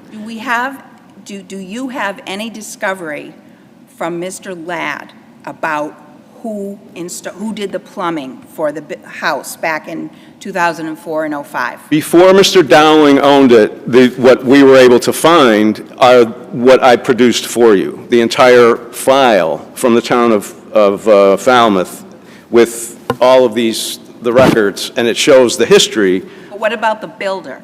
The building itself? The builder, The builder- contractor, the person who built the house. What happened after the builder who built the house, then all of this occurred, and then Mr. Dowling purchased the property. So Mr. Dowling purchased the property from someone who had lived there prior to the incident. So if you look at all of the town's own records, But I'm you will asking see. you about the builder. Yes. Who built the house. Yes. If he has records about who installed the plumbing What- in the house it's- that he built. I think it's irrelevant, Your Honor, because we have all the records from the town saying that they installed it. Okay, you're And they well installed it over on- time, but I had one more question. What is it that we're looking at RA 102, this schematic, which is dated August 2002? What is this diagram? Well, the diagram at, which one, Your Honor? I'm sorry. At Record Appendix 102 and 103, there are these two diagrams with circles on them, and the date is August 2002. So what is this document? You're saying 102, Your Honor? 102 and 103.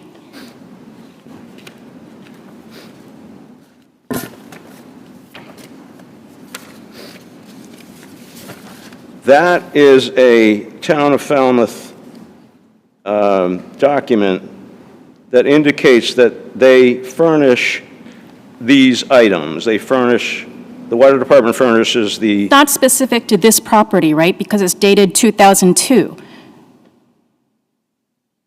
but that would apply in this case, Your Honor. Is this something that relates to this property, or is it something more general about the town's practices? No, this is something that the town utilities division produces, and they say, as of 2002 forward. Okay, This incident occurred at that time. So, okay, thank you. thank you.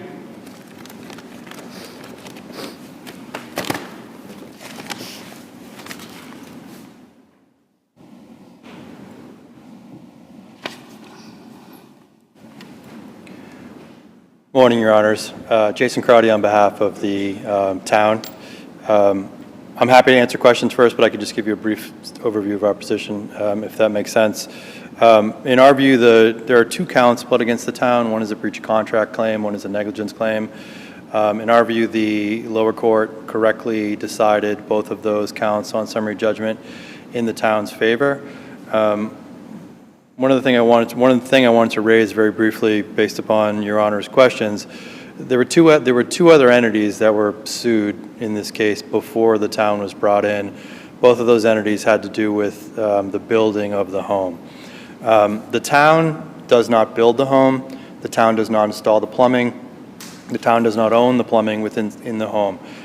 The ownership of the town's property ends at what's called the curb box, which is usually located at the sidewalk where public property ends and private property starts. The only piece of equipment inside of the structure, in any structure, in any of our homes, would be the water meter. Do you agree that if the town installed the fitting, that would be the original cause and 10J wouldn't apply? If the town installed the fitting? The fitting or the water meter? Whatever it was that failed, the fitting. So first I would say that the town did not install the fitting. If, assuming they installed the fitting, do you agree that would be the original cause and 10J immunity would not apply? I don't, for a couple of reasons. One, the house was built in 2005 or 2006. This event happens in 2018, so it would be sort of akin to a products argument where we'd have a statute of repose issue. I mean, all types of metal couplings, things of that nature. Well, the statute of repose isn't in front of us, so just in terms of 10J, would that be the original cause, assuming they installed the fitting? I would say that the failure of the coupling is the cause of the water intrusion. So, can you explain to me how we can decide on this record that the town did not install the fitting, how that's an undisputed fact? Sure. So, again, there's two counts before the court. One is a breach of contract claim, and one is a negligence claim. And I think both of those relate to your question, so I'll take them very quickly in turn. First of all, in the factual record, there's a acknowledgement by the homeowner that there was no contract between the homeowner and the town with respect to this fitting or with respect to any other work. The home was purchased in 2008. The fitting fails in 2018. Plaintiff's counsel tried to cite the Maglia-Kane case, Maglia-Kane versus Gardner, in order to establish that the town's sale of water was some type of proprietary function which would enable a contract to be in place.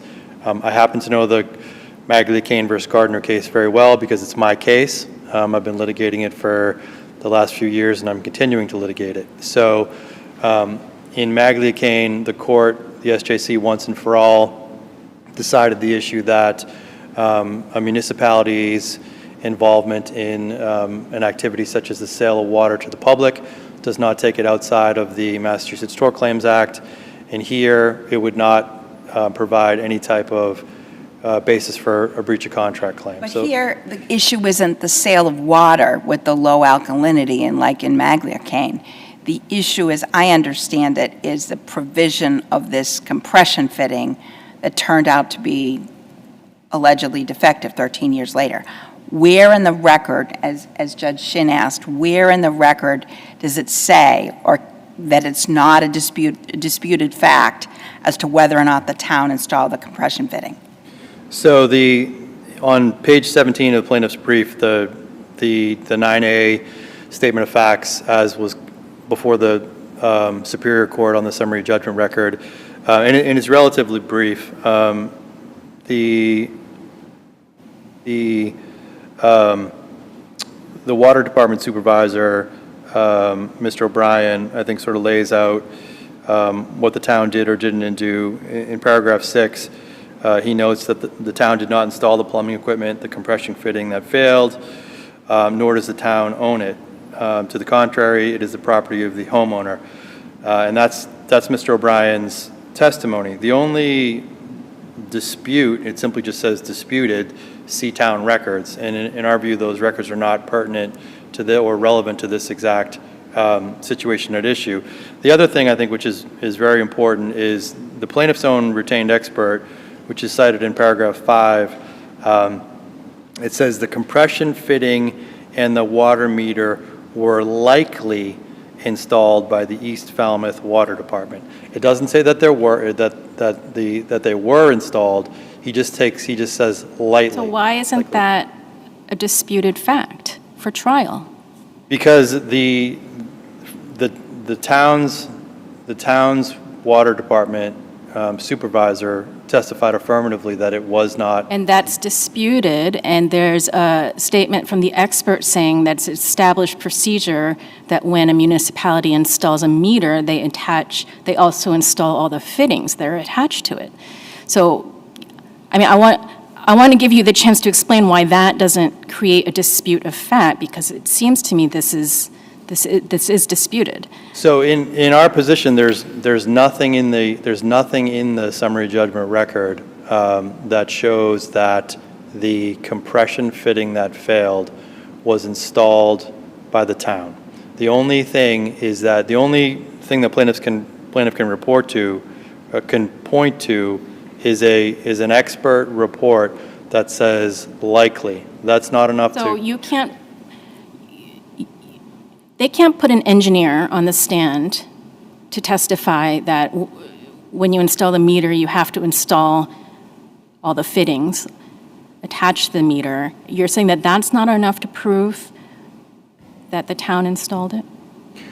So my expectation would be that to put an expert on the stand to opine as to his opinion on causation, he'd have to have a good faith basis to believe, based upon a number of different things.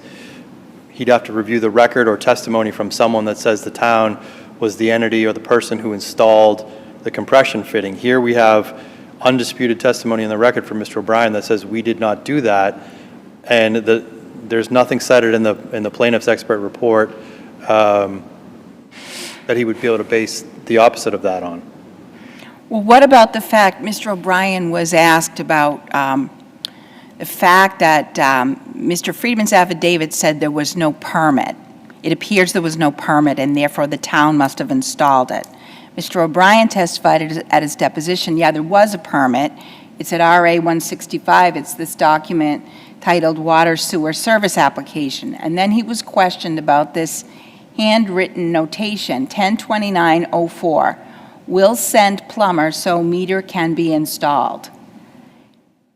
How do we know whether that means that the town will send the plumber so the meter will be installed, or the contractor will send the plumber so the meter can be installed? Right, so I've represented numerous cities and towns around the state and had this issue come up many times. It varies from water department to water department in terms of how this is handled, and I'm not going to stand before you and say anything to the contrary. In a lot of situations, and here we just don't know because this was done so much further back in town, a lot of times the plumber will be at the home when the water meter is put in place. Here, there's no record of who installed the plumbing. The plumber wasn't deposed in plaintiff's case. The only thing we know is that we supplied the water meter and we own the water meter. To have a city or town be responsible for a failure of plumbing inside of private property that it doesn't own or can't. I'm not disagreeing with you. I'm saying, where do we find support in the record for the idea that it's undisputed that the town did not install the compression fitting? So the only evidence of anyone who testified, who offered testimony, was Mr. O'Brien, who's the water department supervisor, and I think that is the spot in the record. Plaintiff, having brought the case and having the burden of proof, didn't offer really anything to the contrary, and I think the lower court, properly decided the motion for summary judgment in the town's favor.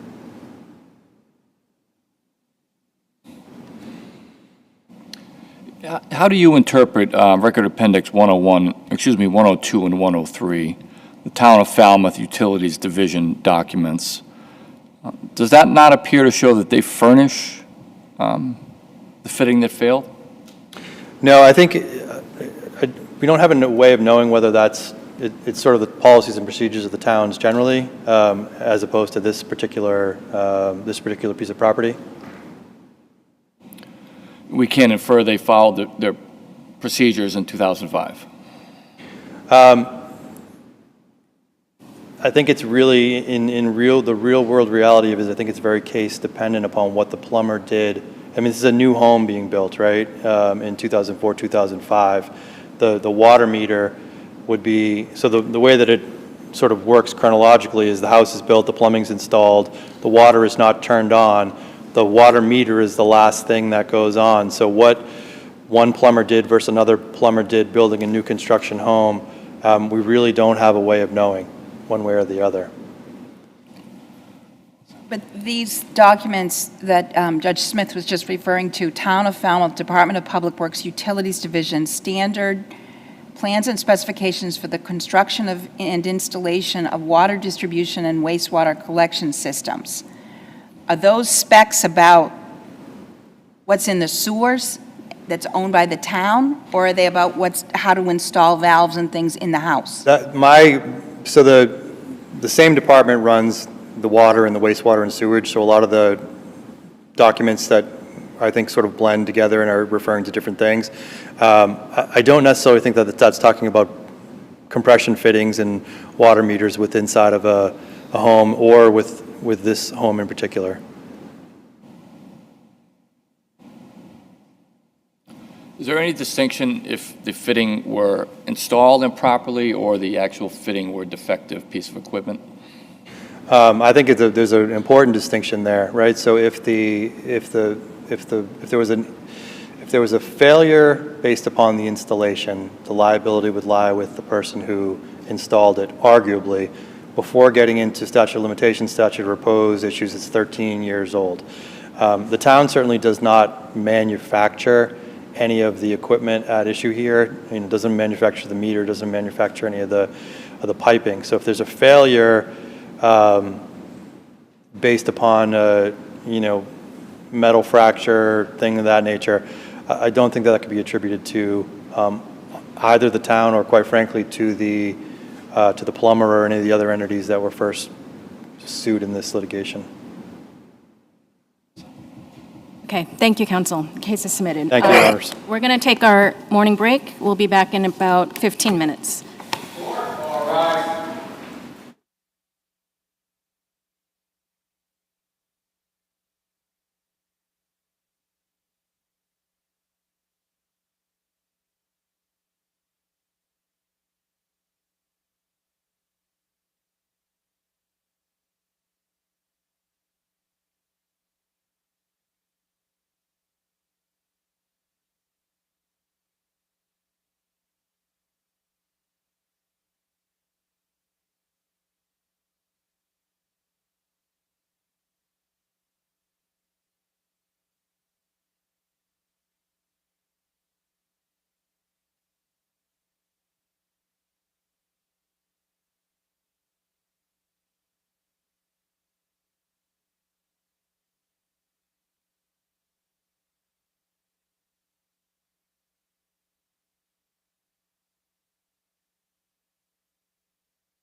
Okay, we'll move on to case number 5, which is Department of Children and Families versus Mother, number 2023P1454.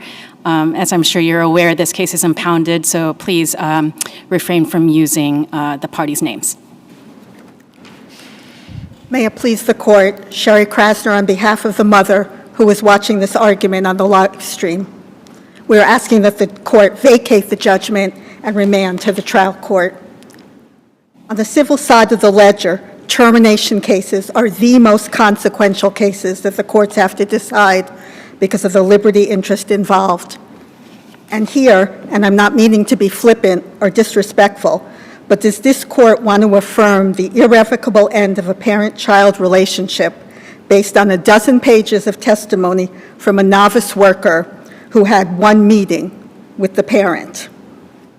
And in fact, I asked the court to look at that testimony, which is the record appendix, pages 11 to 23. And in fact, that testimony and also the cross-examination, as brief as it all was, showed that mother had stable housing, she had an income, she was consistently visiting her child, she had just signed the necessary releases to do a parenting evaluation, and she appeared to be in good control with no apparent mental health or substance abuse concerns. And perhaps you'll respond and say, but what about the documents?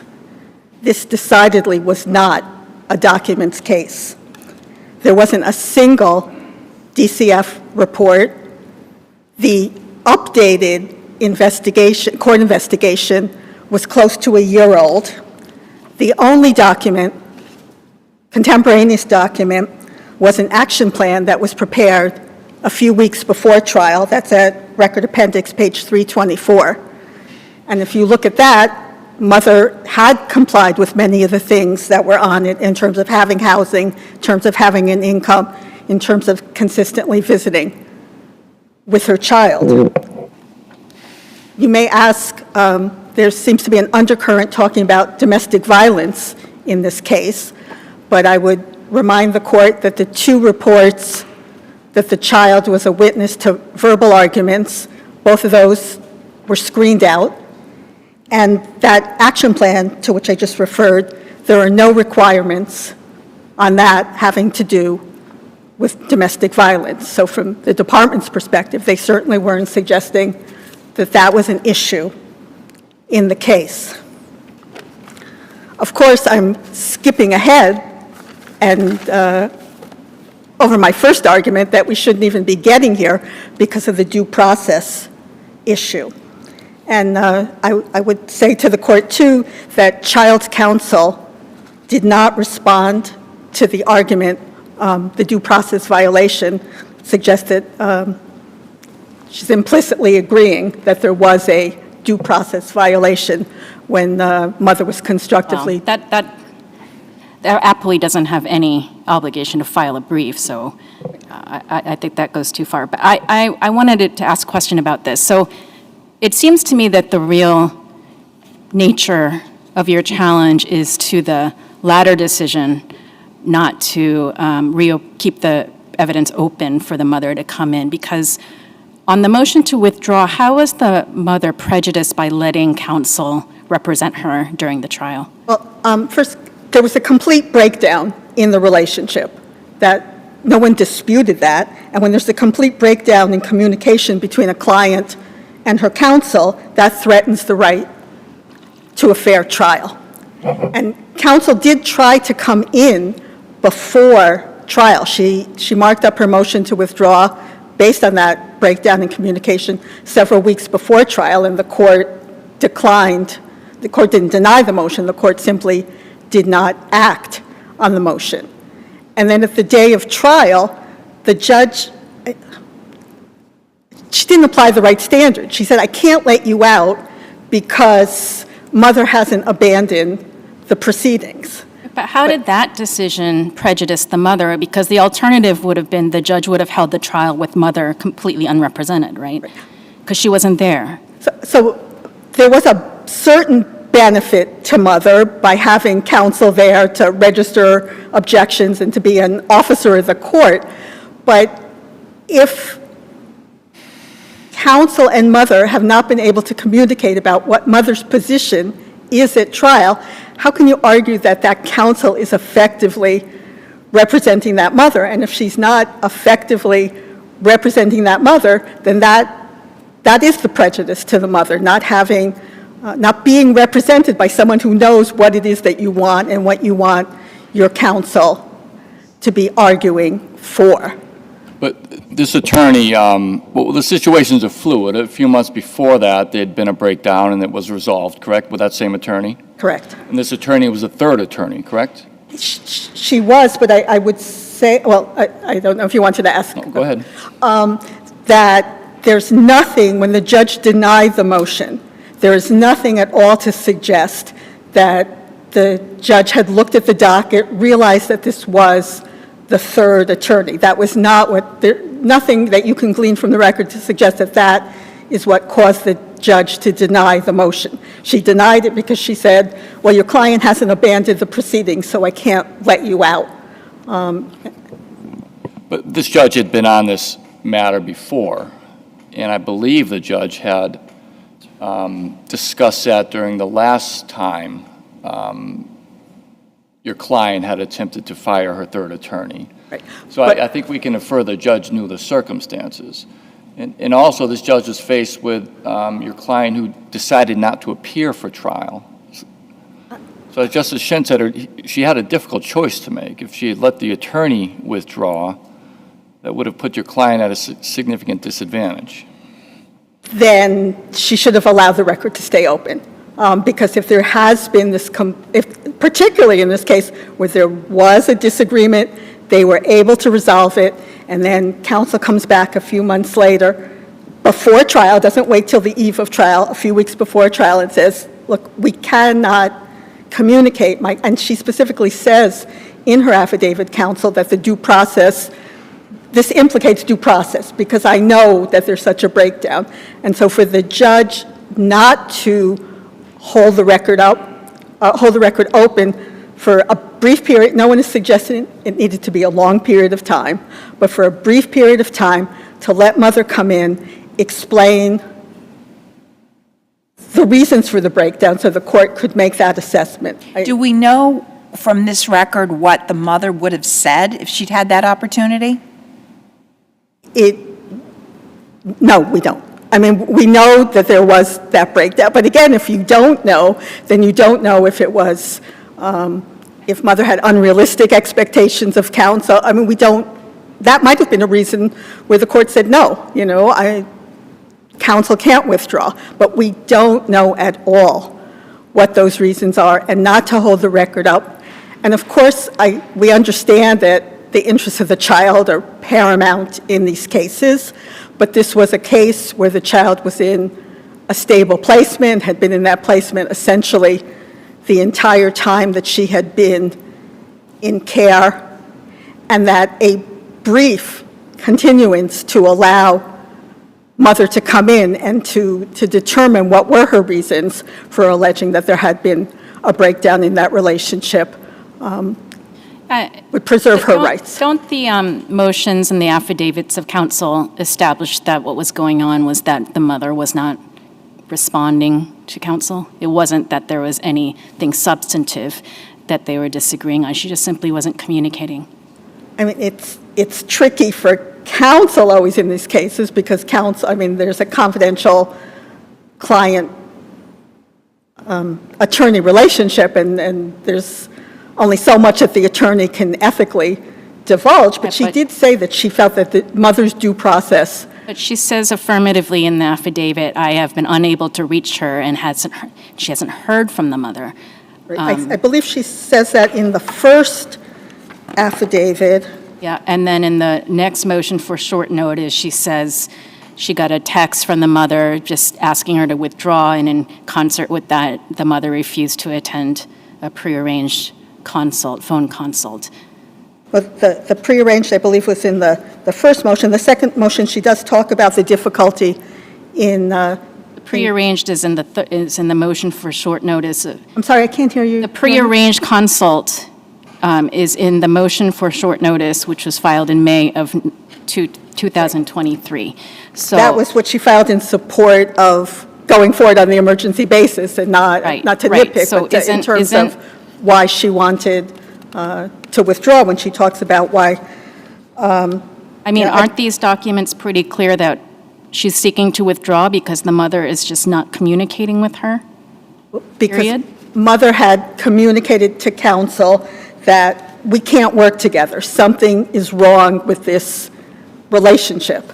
And again, we don't know if mother's expectations were not realistic. We don't know the reasons why the other counsel had withdrawn. I will say that the first counsel who withdrew, things were going well for mother. They had just filed the motion for review and redetermination, and the child was returned to mother's care. So it doesn't seem like that, although I'm making inferences, but it doesn't seem like that was a bad thing that was happening in that relationship, or an inability for mother to communicate with that counsel. But I think the problem is just how the judge approached it, and thinking that she couldn't let counsel out because counsel hadn't abandoned the proceedings. That it was such a distortion of what the judge was supposed to consider in deciding whether or not to allow the motion, that creates one due process problem, and then the second problem is not holding the record open to just determine what was the reason that mother did not appear. There's confusion with whether the judge also talks about the fact that mother was aware of the proceeding, and there was some confusion because the first day looks like child's attorney had sustained an injury, so the case didn't go forward, and mother also had a visit with the child scheduled for that day, but on the second day, which was really the first day of trial, the judge suggests that the social worker had made clear to mother that trial was proceeding that day, and I would suggest, the specific site is in my brief, but I would suggest that it wasn't particularly clear that the trial was going to go forward on that day. Can I ask you about mental health and action plan noncompliance, as the judge found, and how those two may intersect, and what your perspective is on the judge's finding that she was deficient with her compliance with the action plan? Well, there was, again, we just have that social worker who met her once, or had a meeting with her once, and then had supervised a few visits. Her testimony was that mother did not appear to be under the influence. Her testimony was that mother was seeing a therapist. Admittedly, there was some back and forth about mother signing a release to speak to the therapist, but there was nothing in her presentation to the attorney, to the social worker, that suggested that she wasn't in good control of her mental health. And again, we have nothing else.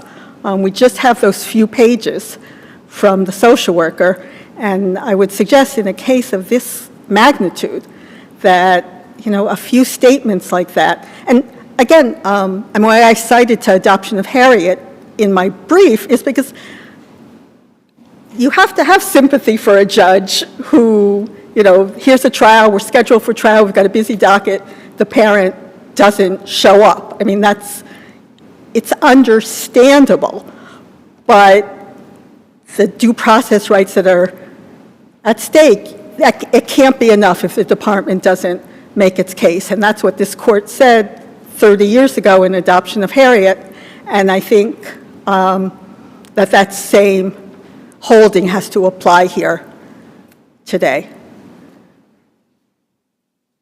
And if there are no other questions, I'll rest on my brief. Thank you. Thank you.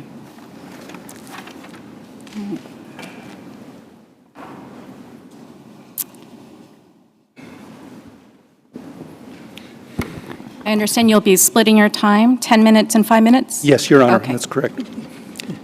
May it please the court, Richard Salcedo for the Appellee Department of Children and Families.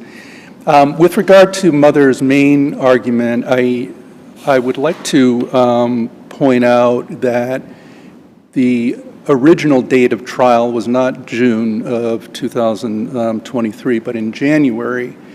And prior to that trial date, there was a pretrial conference in December, on December 14th. Mother actually participated at that trial, that hearing via Zoom, and although her counsel had indicated to the court that she was having serious difficulties communicating with mother at that time, there was discussion between mother and counsel, and the judge understood that counsel and mother would be meeting and hopefully begin to work together. But soon after, the counsel indicated that they had scheduled a telephone conference on December 17th, but that mother failed to show, and that she failed to communicate with counsel afterward. And that resulted in counsel filing the first motion to withdraw, which was heard on the 22nd of December. And at that time, mother failed to show again. There was a subsequent hearing. That original trial date in January was continued. There was a hearing on a joint motion to continue trial in February, and mother failed to show at that hearing as well. So there's a pattern here of mother not communicating with her counsel and not appearing or engaging with the case. So when it came to the second scheduled date of trial in June, counsel again indicated to the court, I'm having difficulty communicating with my client. And at a pretrial hearing in May of 2023, mother again failed to appear, and that's when the motion to withdraw was heard again. And the court was, as your honors have pointed out, was presented with a difficult choice to make. If she allowed the motion to withdraw, mother would be without representation going forward. Mother instead was represented by counsel because of what the trial judge decided to do. It's very much like what happened in Care and Protection Valentina, which is in my, or in the department's brief, where the trial judge in that case was presented with very much the same set of facts, where mother failed to provide her counsel with instructions as to regarding how to proceed in trial. And the court pointed out, this court pointed out that the trial judge could have struck counsel's appearance but chose not to. And the decision of that trial judge to continue representation of the parent at that time constituted sound practice and was within the trial judge's discretion, which I would argue we have here. With regard to leaving the record open, I think the trial judge considered the fact that this case or this pattern of mother not communicating with her counsel had been going on for more than 6 months, and the court was also obligated or entitled to consider the child's interests in stability and permanency, finality. And this case had been going on since 2019. By June of 2023, it had been more than 4 years, and the child had been in a pre-adoptive placement since 2021. So the trial judge properly balanced the competing interests, including the mother's right, and the child's rights as well. With regard to the evidence, I would argue that, or submit that, the that there were 28 exhibits introduced into evidence, and there was testimony, and based on that evidence, the court entered 128 findings of fact, none of which are challenged on appeal. And those findings detail mother's lengthy history of parental neglect when she had the opportunity to parent this child, her history of mental health issues and failure to address her mental health challenges through available treatment and prescribed medications, and her most notably very significant history of involvement in domestic violence, both as a victim and the aggressor. The evidence indicates that, and the trial specifically found, that there were numerous incidents between 2016 and 2022, just before trial, involving multiple partners of mother, numerous incidents that resulted in police responses, arrests, and restraining orders. And that pattern continued, like I said, up until the time of trial. All of that evidence taken together clearly and convincingly supported the trial court's conclusions of unfitness and a termination of mother's parental rights. And unless the panel has any questions. Okay. Thank you. Thank you, counsel.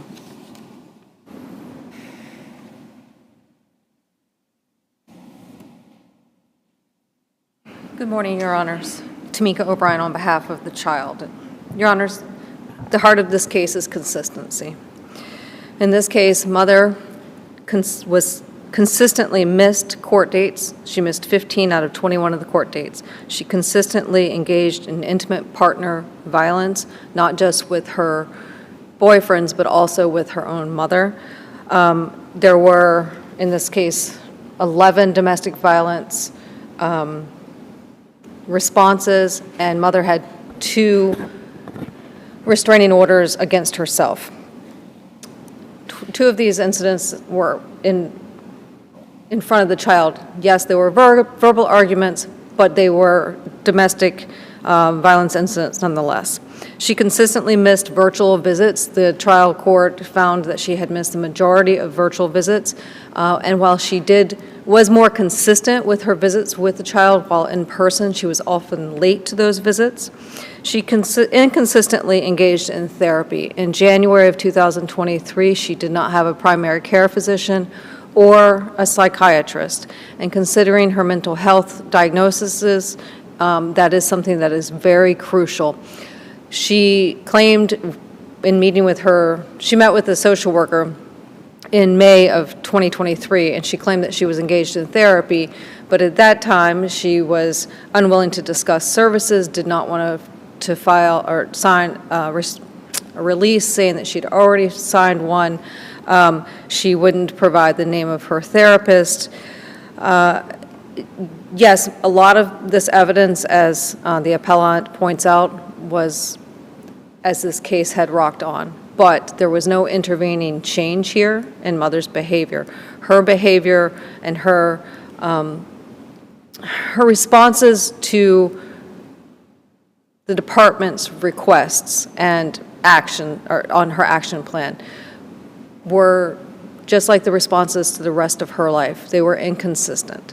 Sometimes she would do it, sometimes she wouldn't. And unfortunately, as the court noted in Conclusions of Law 19 and 33, Roman numeral I, and, 2 and 6, as late as a month before trial, mother demonstrated an unwillingness and inability to address her parental shortcomings and make progress to reunification. This is not a situation where anyone's saying that mother does not love her child. The court obviously found that this child benefited from 2 visits a year post-termination, but because mother was unable to ameliorate or fully address and consistently address the shortcomings that led to the removal 2 times of this child, the trial court was correct in finding that this child deserved permanence and the adoption plan as set forth by DCF was appropriate. And for those reasons, the child asks that you affirm the trial court's decision terminating mother's parental rights. Are there any questions? No? Okay. Thank you, Your Honors. counsel. Have a Thank great you to all counsel. The case is submitted.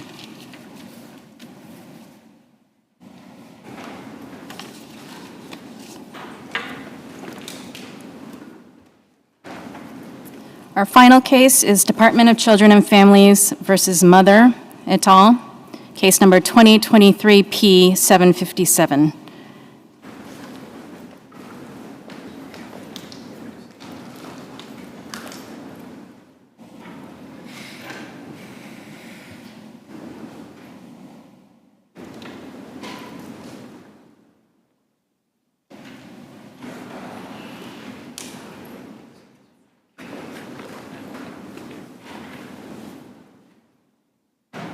And this case, of course, is also impounded, so please refrain from using the parties' names. You must be Attorney Eisman, Yes, so Your Honor. you're splitting 555? We are, Okay. correct. Good afternoon. May it please the Court, Lynn Eisenman, on behalf of the mother. Your Honor's mother is asking that you vacate the decree terminating her parental rights, as well as the order regarding post-termination and post-adoption visitation between her and the children. Given my time and that my sisters will be making some of the similar arguments that I raised in my brief, I will move right to the issue of post-termination visitation order, unless Your Honors have any other questions for me right off the bat. Okay. So, as we know, this is a mother who was visiting with her children routinely and consistently. She was having visits every other week with them for 2 hours during the course of the case. Once the termination decree issued, then the department reduced those visits to monthly. First couple of visits go well, and then on the third visit, there were some issues that arose. And we've gone through those in detail in my brief. Suffice it to say that those issues arose after the children raised some significant concerns to Mom about their care at their residential placement, for the boys, and then the daughter about concerns about her care at her foster home. This was a mother who herself had a history of abuse while in foster care, so certainly these were some significant concerns that she was hearing from her children.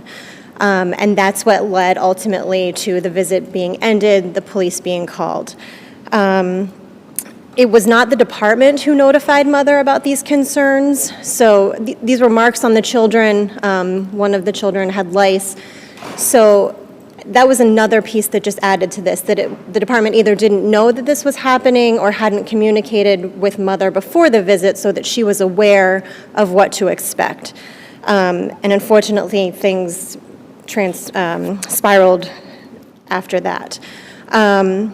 While I understand the judge's concern in hearing about these events, the solution wasn't to then punish Mother by drastically decreasing visits going from monthly to quarterly.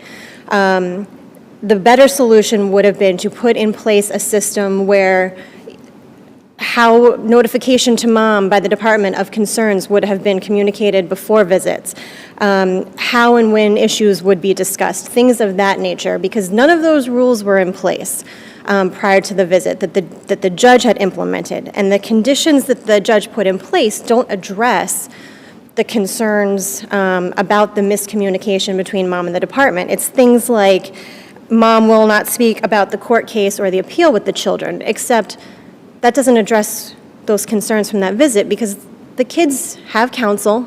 They know that the case is ongoing. They know that there's an appeal. So those conditions aren't related to the care that the children were receiving and the issues that the children had raised with Mom. When the court issued its decree terminating parental rights originally, the judge said that she wanted expert testimony about the amount of post-termination and post-adoption visitation that would be in the children's best interests. That information was never provided by the department's experts. They had 2 trauma evaluators who had performed evaluations of the 3 children. Those evaluators 2 of them only talked about post-adoption contact, not post-termination at all. And the one evaluator who did reference post-termination contact only talked about it having to be reliable, consistent, mom to follow rules. There was nothing about specific frequency. The only evidence before the judge on frequency came from mom's expert, who opined that there should be monthly visits. And I do recognize that the judge gave that expert testimony less weight. I did raise issues about that in my brief. But that was the only evidence that the judge had in front of her about what the frequency should be. So because of all of those concerns, as I said, that drastic decrease in visit frequency for these children who... As I understand the judge's ruling, her concern was really about that November 22nd, 2022 visit. Correct. But the mom's point of view, who I think by this point she was pro se, was it's not fair that father gets more visits than I do. Correct. But how can we find that the judge abused her discretion if her ruling was based on the facts that occurred at that visit and not just I'm giving dad more than mom? So I think it's not to minimize what happened at that visit. It was one visit. The visits before that had gone well. What happened at that visit was the result of these significant concerns that the children were raising about their care at the residential placement and in a foster home. And this was not the first time that these significant concerns had been brought up.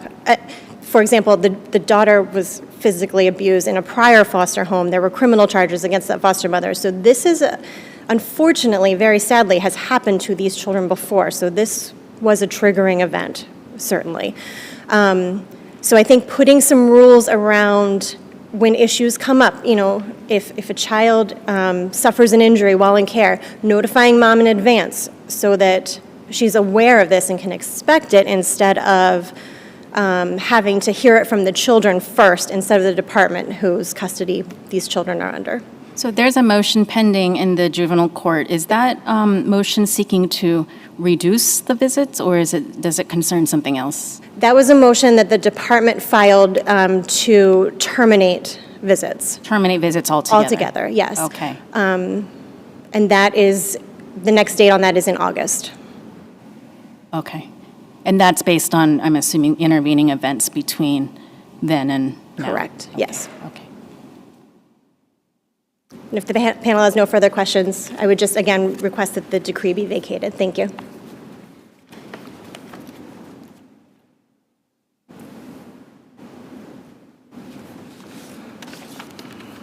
Good morning, Your Honors. Jennifer DeFeo. I represent the Sons in this matter. At this time, Your Honor, on behalf of the Sons, we are asking that this court vacate the decree. We are going to focus, unless this panel has any questions otherwise, on the best interests of these boys. These children feel as though the termination was inappropriate based on their unique situation. As this court knows in adoption of Nancy, there is 2 parts to termination. One is parental unfitness, and the second is whether it's in the best interest of the children.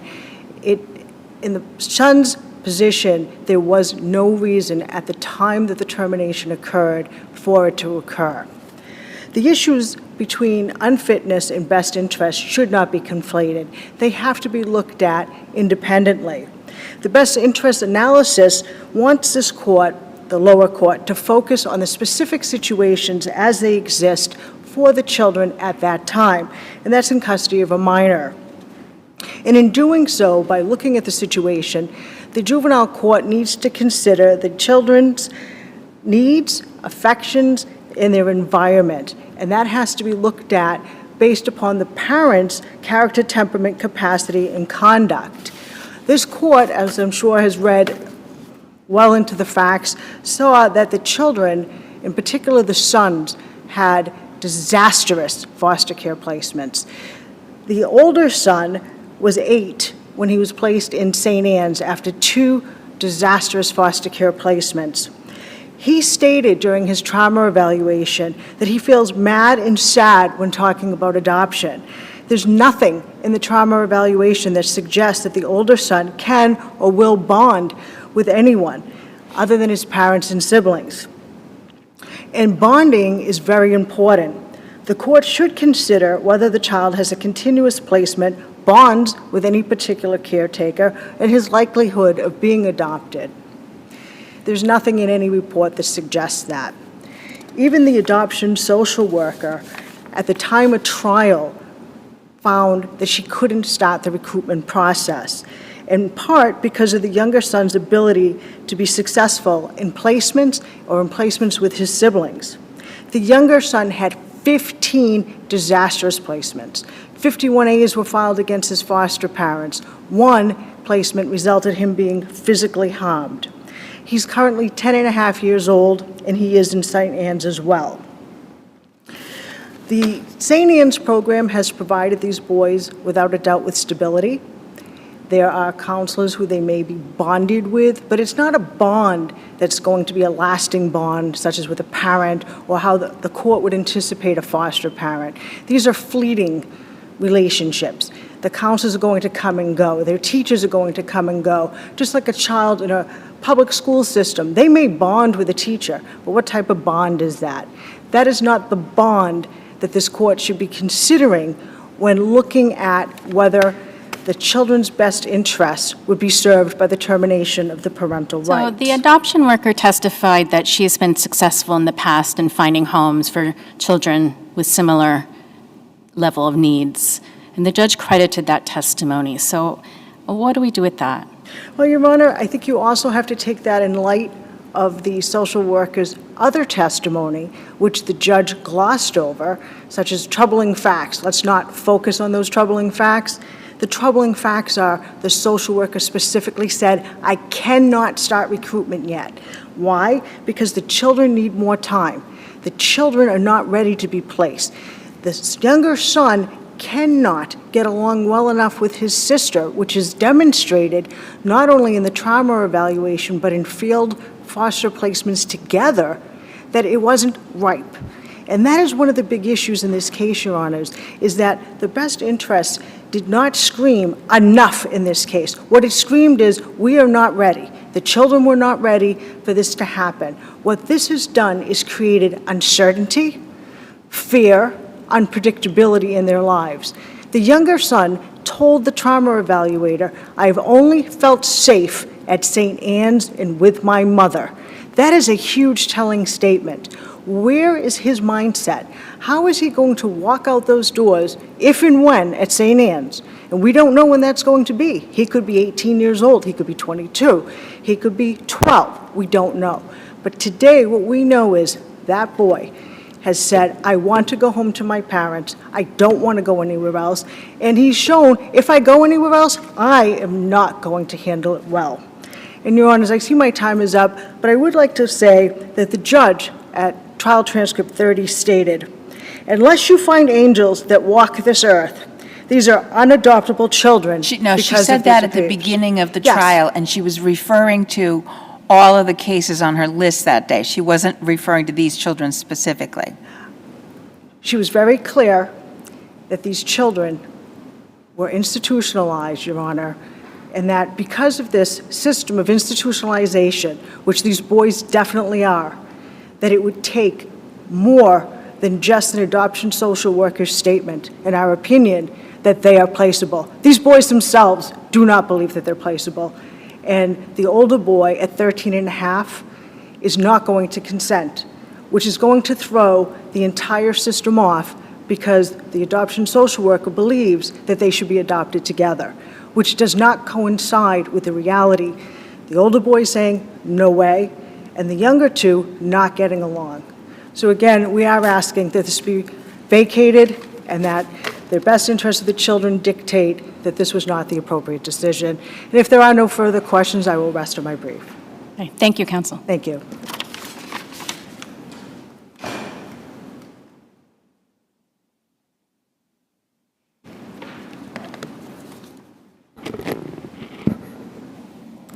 Good afternoon, Attorney Deborah Dow, and may it please the court, I represent the father who is listening on the YouTube link today. The judge in this case said that she considered 4 factors in terminating father's parental rights to all 3 children: domestic violence, drug use, unwillingness to understand his children's needs, and homelessness. I would suggest to this court that those were all in error. And in fact, the judge contradicted herself at least several times in suggesting that drug use was an ongoing problem. In fact, in the end, she concluded that it was not. The first factor, which the judge seemed to focus on more than the others, domestic violence, I would suggest to this court that that is stale. Father had engaged in services to the extent that domestic violence services were then taken off of his action plan. He engaged in the Strong Fatherhood program, which was 20 weeks long. He also set up a safety plan. Both of those were then taken off of his service plan. We know that father had relationships after mother. So post-2017, there were relationships that were documented and in evidence during this trial. There was nothing to suggest that there was domestic violence in any of those relationships. There was also nothing on father's carry, which is also in evidence, to suggest that there was ongoing domestic violence. As far as the second factor, drug use, again, there was no indication during these proceedings that father was using drugs or under the influence at any time during visits. DCF never requested that father engage in any sort of drug treatment or undergo a substance abuse evaluation. There was also no evidence that father used drugs except for mother's testimony. She revealed that in 2021, she had heard rumors and never personally observed father. And so then after speaking with him, seemed to be satisfied and felt confident that he could parent. That was the only allegation that there was. Well, the judge's conclusions of law at page 107, and it's conclusion of law 5, didn't focus on anything about the dad's drug use. The judge said that he displays grievous shortcomings that place the subject children at risk of medical neglect and further exposure to trauma. And then it went on to say he's not willing to step up and be a full-time parent. He considers himself a last resort. He lacks an understanding of the child's needs. Her focus wasn't on the drugs in terms of finding what were his grievous shortcomings. So could you talk a little bit about why you say the judge didn't have enough evidence of his grievous shortcomings? Well, in addition to, and I think you named some, and some I certainly addressed these in my brief as well, medical neglect, for example. There had not been a medical neglect allegation against father since, I believe it was 2014. So there certainly was nothing current to suggest that was an ongoing issue. And those ongoing issues would need to be present in order for the judge to find grievous shortcomings. They just weren't here. But he wasn't present in their lives for 3 years, right? He was not. He was not. And that came after. Isn't that a significant factor that the judge could rely on? It could be, but in fact, the judge actually found that abandonment was not a factor in this case. That is in her conclusions. Well, it's different to say abandonment is a legal reason to find a parent unfit versus the judge could certainly find as a factual matter that he wasn't present in their lives, and that's one factor that contributes to unfitness. And when he came back into their lives, he certainly was engaged and involved. He seemed to offer a calming presence. He never missed a visit. He seemed to understand at least his children's emotional needs and where they were as far as educational needs, to the point that he had unsupervised contact at some point during these proceedings with all of them, and DCF contemplated reunifying not only child 3 with him, but child 1 as well. He had unsupervised contact in his own home with child 2. So he certainly became re-involved and re-engaged to the point where that certainly should not constitute a grievous shortcoming. So I see I'm out of time. I would just, if there are no other questions, I would just ask the court to vacate the decree of termination as to father. Thank you. Thank you, counsel. I know 5 minutes isn't a lot of time, but you can be assured we've read the briefs carefully. And this is an important case, as all of our cases are. Thank you, Your Honor.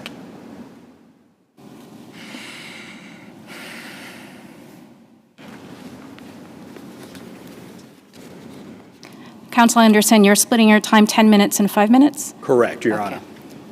Good afternoon, Assistant Attorney General John Hitt for the department in this case.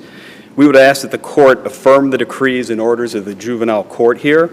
In short, mother here has a history of getting violent, and particularly violent when she hears bad news or is faced with challenging circumstances.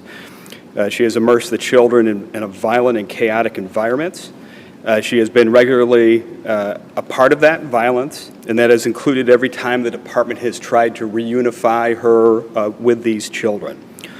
All three children have significant ongoing mental health issues, and as to at least one of the children, there's also physical health issues that mother has been very unable to meet, despite repeated attempts to provide action plans that would improve her conduct. Here, the juvenile court correctly entered the judgment dispensing with the mother and father's consent to adopt. The evidence here shows clearly and convincingly that both parents have repeatedly exposed the children to domestic violence. Both parents have repeatedly neglected the children's substantial mental and physical health needs. Both parents have failed utterly to provide the children with stable, safe, and clean housing. Both parents have enveloped the children in a pattern of near continuous chaos. I would invite at this point the court's questions, if any. Otherwise, the department would rest on its brief. I don't see any questions, counsel. Thank you. Okay, thank you very much.